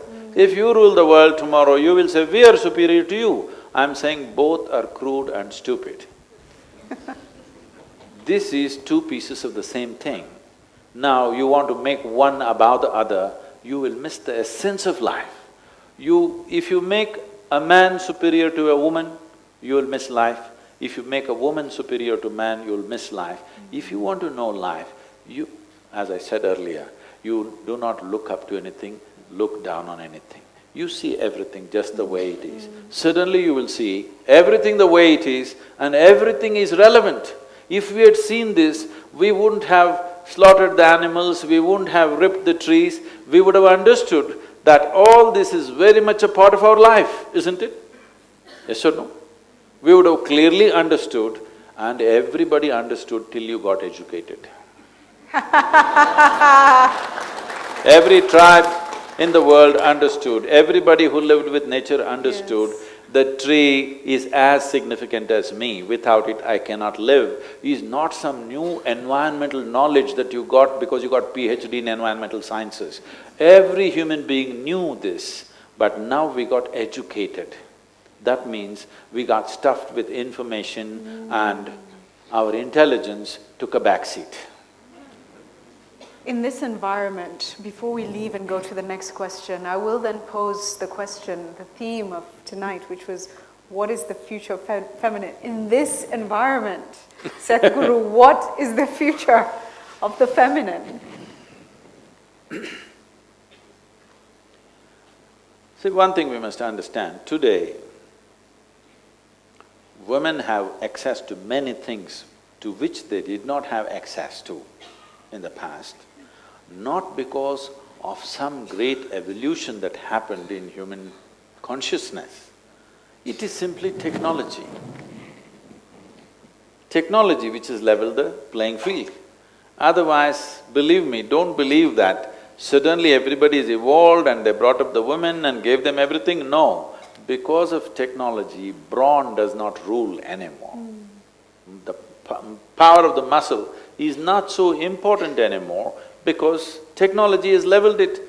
If you had big muscles at one time, you were a big man because your muscles were the most useful aspect of who you are. Today, if you have big muscles, we will give you a menial job to do. We won't make you the boss. Yes? There was a time whoever had the biggest muscles, he was the boss. Now if you have big muscles, we make you stand at the door. We don't even let you in. You may make a good bouncer. So, because of this, women have come up, but not feminine. Feminine will not come up unless in our education systems, this is important because you are involved with this. In our education systems, we have to make music, dance, art, creativity as important as science, technology, mathematics, whatever else. If you don't make this equally important, generally that art class is a damn useless class that you somehow go and do something and come up. You don't go to the art class the way to go to your math class. Yes? It is just one more damn thing that you're supposed to be done with. No. Till you make art, music, everything else which involves a certain creativity, which is concerned about the aesthetic of life, not just the utility of life. A woman is useless if you think in terms of utility. It is the aesthetic. She is the flower of human species. Now, flower is useless for somebody who is thinking in some view, let's grow the vegetables. Why flowering plants in the garden? Yes, let's grow vegetables, fruits, what we can eat, it will nourish us. What does the damn flowers do? They won't do anything. I'm telling you, this is an extreme thing I'm telling you, but do not take this for granted, because if men could exist without women, you should not be surprised if large-scale slaughter happens. They still can't live without them. That's the reason why they're keeping them alive. Yes, I know this is an extreme thing I'm saying, but I'm telling you, as long our attitude is in terms of what is useful, what is not useful, get rid of it, this is where it'll go. Not that entire world will go that way, but people will start behaving in those terms. It may not actually physically happen, but it will start happening in human mind. What is not useful to you, get rid of it. And in this, the maximum beating will be taken by the woman of the world. So it's extremely important. The aesthetic of life is as important as the utilitarian aspect of life. What is useful and what is beautiful is equally important. If this doesn't come into every child's mind through our education systems, feminine will have a hard time to survive. You know, There is some good news. I think this discussion comes at the right time. Many of us know that they're trying to review the curriculum in the education system, and there's been a refocusing now on going to the aesthetics, the talent, the art. Yeah, but the culture. problem is right now, Yes. if your children start learning art, music and start enjoying their life, the Indians will do information technology and they'll go ahead. And I'm leave saying, us behind. yes, see, that is the problem. Right now the world is on a race. Nobody knows what we are racing towards. Anybody who looks at it can see we are racing towards a disaster. If we are thinking ourselves as the last generation, of course we'll win. But if we are thinking of a world as a continuum and we are just a pop-up on this planet, all right? We are a 2-second pop-up on this planet and we'll pop out. If we understand this, then we know we're racing towards a disaster. If we don't slow down, there is no other way. Slowing down will not happen because human aspirations cannot be controlled. Only when your aspiration is finding a genuine expression, when I say a genuine expression, see right now, whoever you are as a human being, you want to be something more, isn't it? If you try to be something more in a very physical way, we call this sexuality. What sexuality means is, what is not you, you want to make it a part of yourself, that's the effort. Well, it never succeeds. For a moment, it feels like a success, after that, it goes away. If you attempt the same thing emotionally, we call this love. What you're calling as love is the same thing. What is not you, you're trying to make it a part of yourself, in an emotional sense. If it finds a mental expression, it gets labeled as greed, as ambition, as conquest, or simply shopping. What is not you, you're trying to make it a part of yourself. If it finds a conscious expression, we call this yoga. What is not you became a part of you in your experience because you consciously did it, and this can be kept up, this can be lived through every moment of your life. It is not a one-moment experience, it is a living experience that you experience everything as yourself. Yoga does not mean twisting yourself, yoga does not mean hanging upside down, yoga does not mean convoluting something. No, the word yoga means union. That means you learned how to erase the boundaries of your individuality. Because right now when you sit, you are this is me, that is her, all right? But a transaction is happening on many levels. Let's just take the breath. What you exhale, the trees are inhaling. What the trees exhale, you're inhaling. 1/2 of your breathing apparatus is hanging out there. So you are not such a solid state. If you don't have too much intelligence to look at all the other dimensions, at least this you can see. If you don't understand, hold your nose for two minutes, you will clearly understand what I'm saying. You are not an existence by yourself. This is a living reality. In this you have blown your bubble, and the creation is so magnanimous. For a minuscule microscopic nonsense like you, it has given you a fantastic sense of individuality.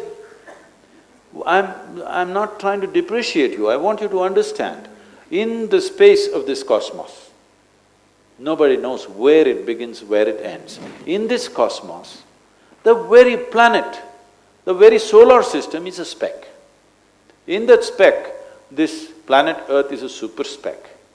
In that super speck, this Nairobi is a micro super speck, all right? In that you are a big man,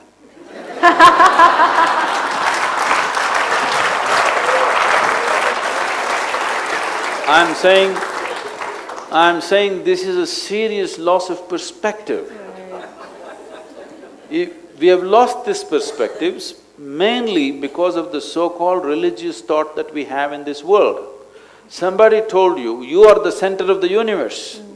No, your very solar system, tomorrow morning if the solar system evaporates, nobody will notice it. That's how small it is.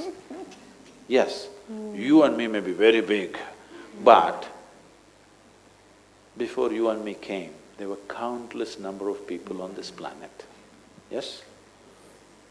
They were also very smart. They were also very big people in their times. Where are they? All topsoil, huh? Wow. Don't wait till you become topsoil. Or you think your friends will bury you real deep, fearing that you may rise from the dead. And we shall all be topsoil one day. Yes. That is… So, but if you realize this now, that you are just a small pop-up. One of the most fundamental things that we have is, as a generation, we have a baton to carry. How the world was given to us, how our parents made us. We should make the world little better for the next generation. And not only that, we must make the next generation little better than us. Yes. Otherwise, we've failed as a generation, isn't it? Sadhguru, I'm so touched that you said that, because I started a hashtag some months ago, better than us, because it just hit me. No, They have to the problem be… is they already think so. They do. By the way, I think they already are. I think they already are. But if they can you imagine if they can just be better than us? If we can just do better with them, that's a good start. I'm so touched that you said that. I see hands up there. So gentleman in green up there, I see that. There was a hand right at the back there somewhere. It's gone. Okay, so there's a lady at the front now. Hey, it's okay. You can pick on the ladies. I Oh, won't, no! I won't comment again. Gentleman at the back first, and then you'll go ahead, please. Thank you.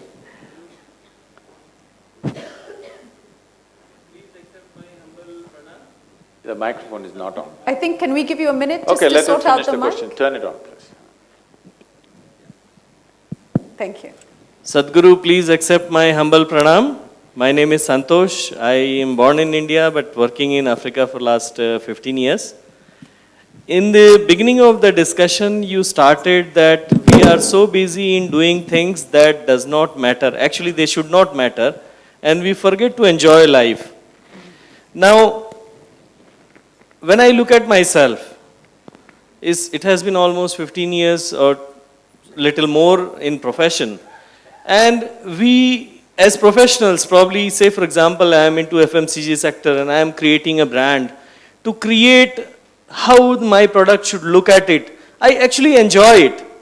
I enjoy the creativity in the product, in its distribution system, innovation that we bring into the business, and sometimes it takes more than 10 hours or 12 hours of a day. Now for somebody, including some of members of my family, probably that is something that should not matter, or probably I'm in a mad rush. But no, I'm enjoying it. Now my dilemma is where to draw a line. For example, I will extend this little further. No, you asked a question. You shouldn't answer the question. It won't. Thank you. Thank you so much for the question. Yeah.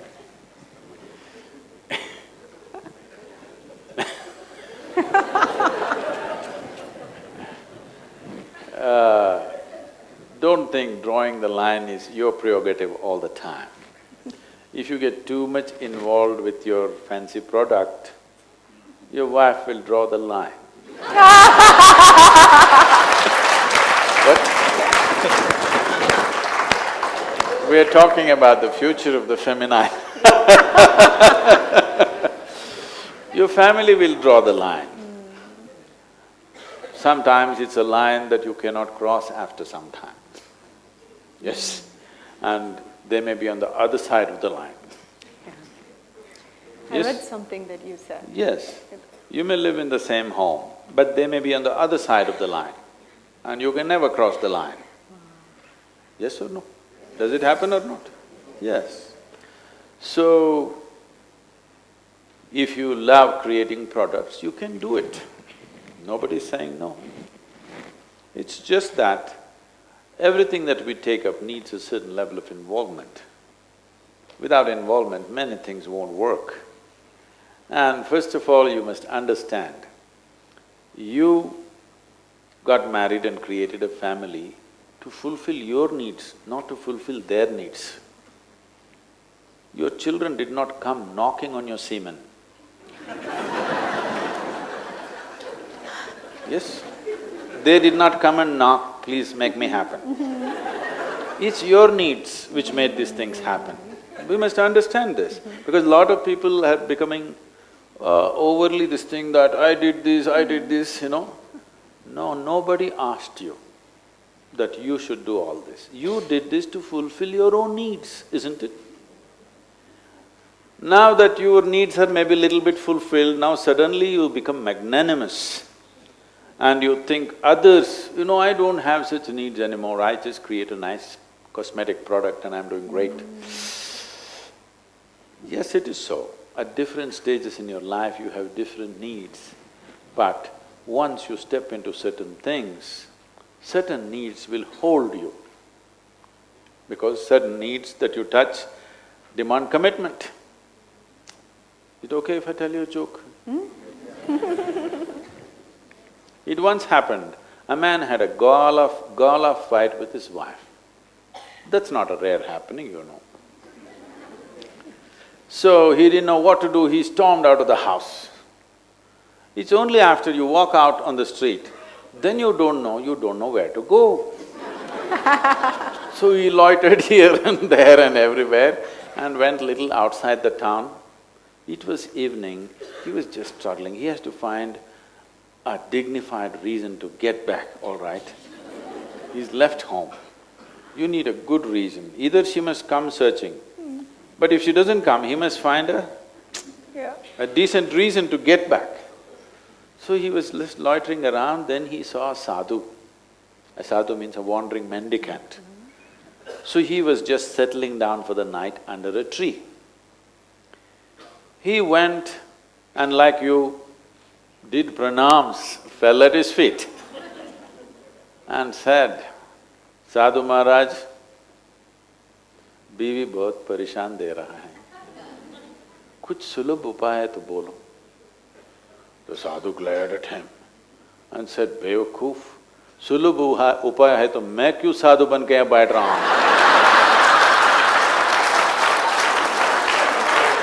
Sorry, you have to translate.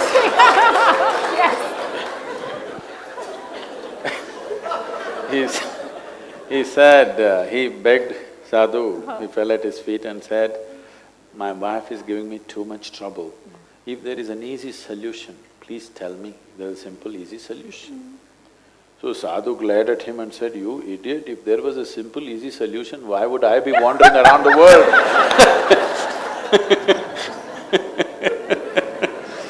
I'm saying, to create anything that you want, it takes a certain involvement. You created a family because you wanted a certain atmosphere around you. If you were made like this, you were fine by yourself. That if you sit here, you're complete by yourself, you wouldn't have bothered to make a family. You made it because… not because they need you, because you can't live without it. Let's be straight about it. Yes or no?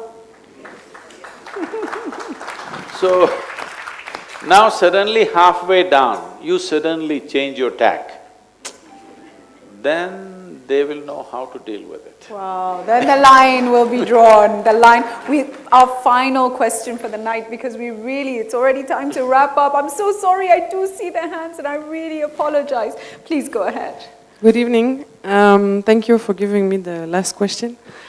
You said something that is very interesting when you said that it's our responsibility to make the generation after us a bit better. And for me as a young mother, it's quite a concern. And I would like to ask you, Sadhguru, if you have 3 tips to give me as a mom on how to protect my children from disconnections of themselves while living in this society, what would it be? Would you give us your name, please? My name is Mary. Thank you. Mary, the 3 tips are involvement and deeper involvement. Wow. Because… And it never stops. It never stops. No, if they do well, it stops. Oh, really? Really? We have to let go? Really? Whether you let go or if you let go, it'll happen in a beautiful way. If you don't let go, they will escape. Okay. That is, if you brought them up well. If you brought them up in a helpless manner, they will stay with you, wingless birds, all right? Wingless birds have happened in some very extreme climates. So if your birds at home are wingless, that means you have an extreme climate. That's what it means. Now, when I say involvement, you must understand this. This idea, this is something that's in common usage, that I was brought up this way, I was brought up that way, or I was raised this way. I thought we only raise cattle. Human beings need not be raised. People say, I was raised Hindu, I was raised Christian, I was raised this. Nobody should be raised anyway. Because when it comes to creation the way it is, for all the other creatures, nature has drawn two lines. Within that, they live and die. When it comes to a human being, nature has drawn only one line, baseline, no top line. So the important thing is you should never raise them. Your business is just to create a loving, supportive atmosphere. Oh, suppose they become something which is not like me. If they become like you, that's a crime. They should become something that you could not imagine as a generation, isn't it? What should your children become? They should not become what you desire, they should become what you could not imagine. So do you have the courage to raise something that you cannot imagine? First of all, you need to understand, your children are not yours. You don't own the life. It's a privilege. They came through you. You enjoyed all that. You laughed with them, you cried with them, you played with them, you enjoyed all that. But they don't belong to you. They only come through you. Just enjoy the privilege that they are with you now. And that's about it. You don't try to raise them. Your business as a mother is to protect them against a few things which can cause damage to them, because you're not the only influence, there's a world influencing them. And for a modern mother, because I have to tell you this because internet is a bigger influence than mother or father or anybody for that matter. I know this may look like an archaic opinion, but you will regret this in future if you don't do this now. At least till they're 12 to 14 years of age, there is no need for these things, these gadgets. They must learn to use this gadget. This is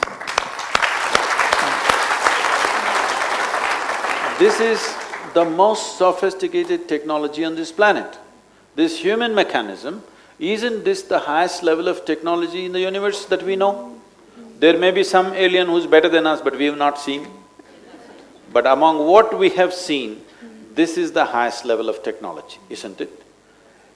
The only problem with human beings is they have not even bothered to read the user's manual. Now what internet means is, what your school means is, the present level of schooling, what it means is, cram yourself with all kinds of things. You pay attention to everything, you know what is inside a frog, how a frog's liver looks. What are you going to do with this? I'm saying every high school child is cutting open a cockroach and a frog, what for? I'm saying when you bring up children with this level of cruelty, a live frog, you open it up and enjoy his heart beating. What are you made of, I'm asking? You call this science? I call this inhumanity. I call this absolutely senseless way of raising your children. Oh no, we learnt so much. If they've learnt so much, that is enough. Show it on a computer how a heart beats. Where is the need for everybody to open up a live animal nailed to a piece of wood? Almost all of you have done it, right?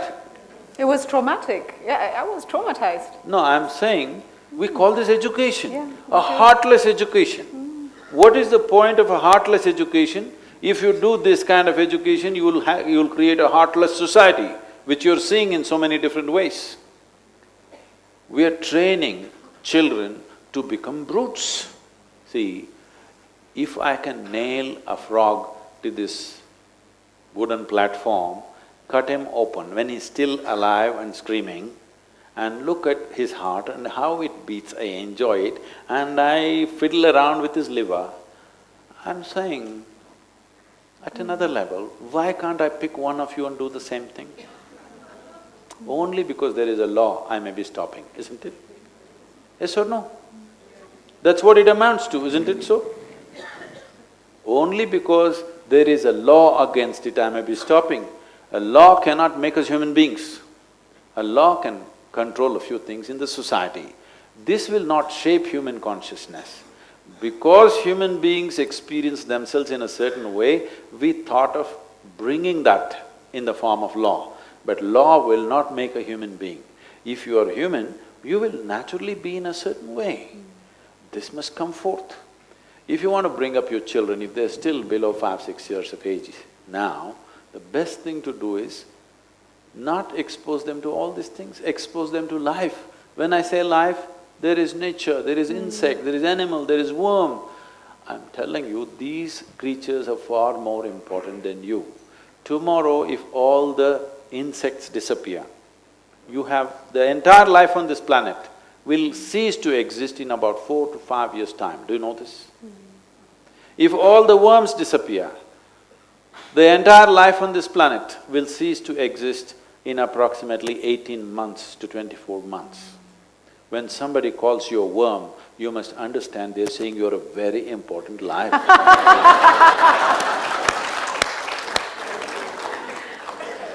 But if all the human beings disappear tomorrow morning, this world will flourish. So we must understand, we are not the only life. We are here as a product of all this life evolving to this place. We must at least show some sign of evolution, isn't it? We are supposed to be the peak of evolution on this planet. Should we not show that we are little better than them? Right. But we are not showing this simply because we are screwed up with our scriptures, our textbooks, our teachings. No, please expose them to life. Child will understand life perfectly well. They are better equipped to perceive life than you are because they are not structured in their head. They perceive life. Oh, what will happen to them? How will they earn a living? If you allow a child to develop his body and his brain to the fullest, there are ways to do it, I can't go elaborate on this now, but there are ways where we can ensure the human body and the human brain has grown to its full size in every way. If you have a full-grown body and full-grown brain, they will know how to deal with anything for that matter. Half-grown brain but you're highly educated, what is the point? You don't know how to live. You may know how to extract something from the world, but you don't know how to live. Isn't that the fate of humanity right now, unfortunately? They know how to extract something from everything. I want you to know, they're extracting protein from microscopic bacteria. But still human beings are not healthy. So we know how to extract, but we don't know how to live because we are paying attention to everything. We are not paying attention to this. This needs attention, not in the mirror, not through somebody else, but inwardly, beyond this body, beyond this mind, to know what is the nature of my existence. The more you know about this, the better you can handle it, yes or no? Yes. How far is it? What do I have to do for this? How far it is? Should I book a Himalayan cave for myself or my child? It's gone already. It's already gone, taken. Yes. It's taken, no accommodation. It's taken. It's like this. Someone came looking for Isha Yoga Center in southern India. They came to a local village and asked a boy who was sitting there, "How far is Isha Yoga Center?" The boy said, "It's 24,996 miles." I said, "What, that for?" He said, "Yeah, the way you're going, if you turn around, it's 4 miles." We have to turn around, in is the only way out. We've come to. Thank you so much. We have come to the close, but I do have a final question that I think is so pertinent in an environment where people are talking at each other so much, you know? And I've done interviews for so many years in the media. And there's always this need to have a confrontation, you know, to one-up. You know, I'm gonna one-up the person I'm sitting with, rather than the need to listen to what the next person is saying before you even respond. What advice can you give us as to how we start to better relate and speak to each other rather than at each other? How to listen and still have TRP? Oh, you don't know what's TRP? No, what's TRP? It's a rating system in India for each television channel. So everybody has understood the only way to have TRP is all of us shouting at the same time. If you listen, there is no TRP. Anyway, now the TRP is not relevant in Kenya. See,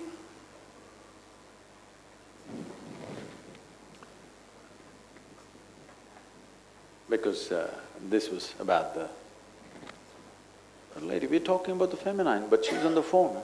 Hello. She's tweeting what you're saying. She's… yes. In the yogic culture, a woman is referred to as a sati. Sati means one who knows how to wait. Because waiting was always considered a higher quality than doing. Because all action has a beginning and an end, but waiting can be eternal. There is an eternal quality to waiting. Just by waiting, people transform themselves. There are innumerable stories in the yogic culture where women became great seers and sages without any spiritual practice, no religion, no nothing, simply waiting.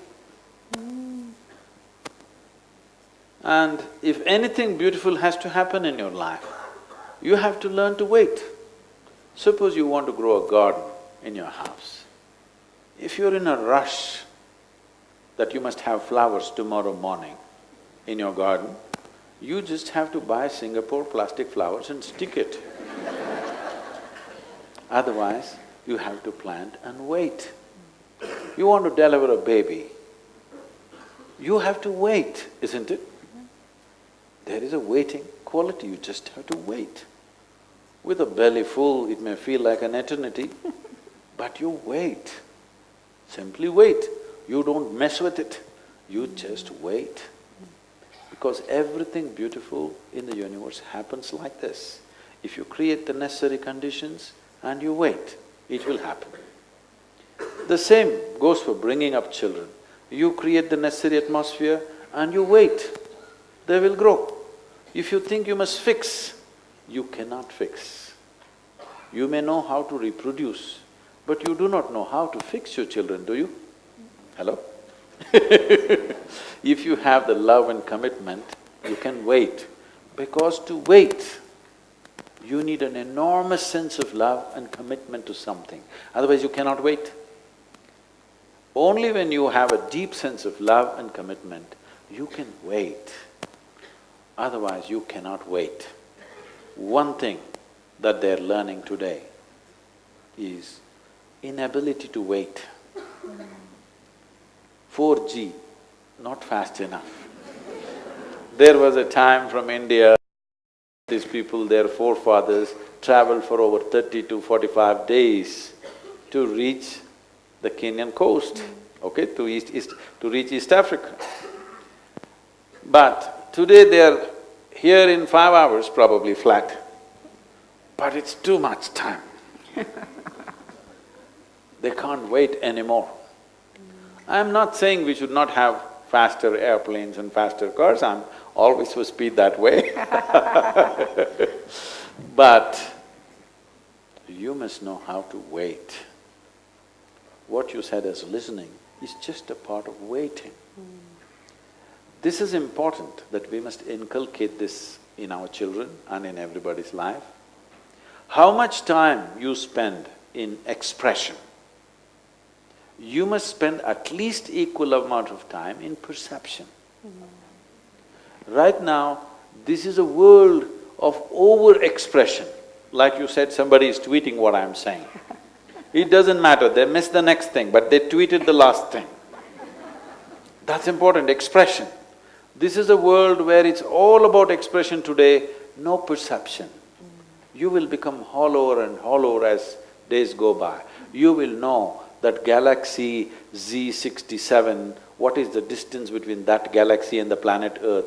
It doesn't mean a damn thing whether it's 1,000,000 light years or 10,000,000 light years or 1,000,000,000 light years. What does a goddamn light year mean to you, I'm asking? It's just a word, isn't it? It's just words and words. Our education has become just words and words and words. Because they gathered so many words, they have to spill it all the time. So one thing that everybody can do is in your life, at least one day in a month, this is very much a part of the Indian culture, I don't know whether they're still keeping it. One day in a month, you're supposed to eat little less and not say anything, silent, simply quietly. Not reading, not doing this, simply quietly. Because you must spend enough time in perception before you express, then your expression will be of a great quality. If you're all expression and no perception, then you have a life on Facebook. Thank you so much. Please, let's give a warm round of applause to Sadhguru. Thank you so much. Thank you very, very much. Thank you, thank you. Can we take our selfie? Okay, thank you. Just a few announcements. It's the most fascinating conversation. We hope you all enjoyed it as well. I just want to brief you all on Sadhguru's upcoming schedule. Tomorrow he'll be in conversation in Johannesburg, South Africa, with Minister Gordon. And after that, he'll be conducting, for the first time ever in Africa, the Inner Engineering Program in Uganda. I encourage all of you to please try to go there. I know it's 2 days away, it's on Friday. It'll be at the Speaker Resort. And also for the first time in Kenya, we are having an Inner Engineering Program, and that will be conducted here in Nairobi by a trained teacher. That's June 22nd through the 28th. For more information, you can visit our registration desk. For all of those who are here tonight, you do get a 20% discount for both of these, so please go ahead and register. We do want to thank a few sponsors who helped make this happen tonight.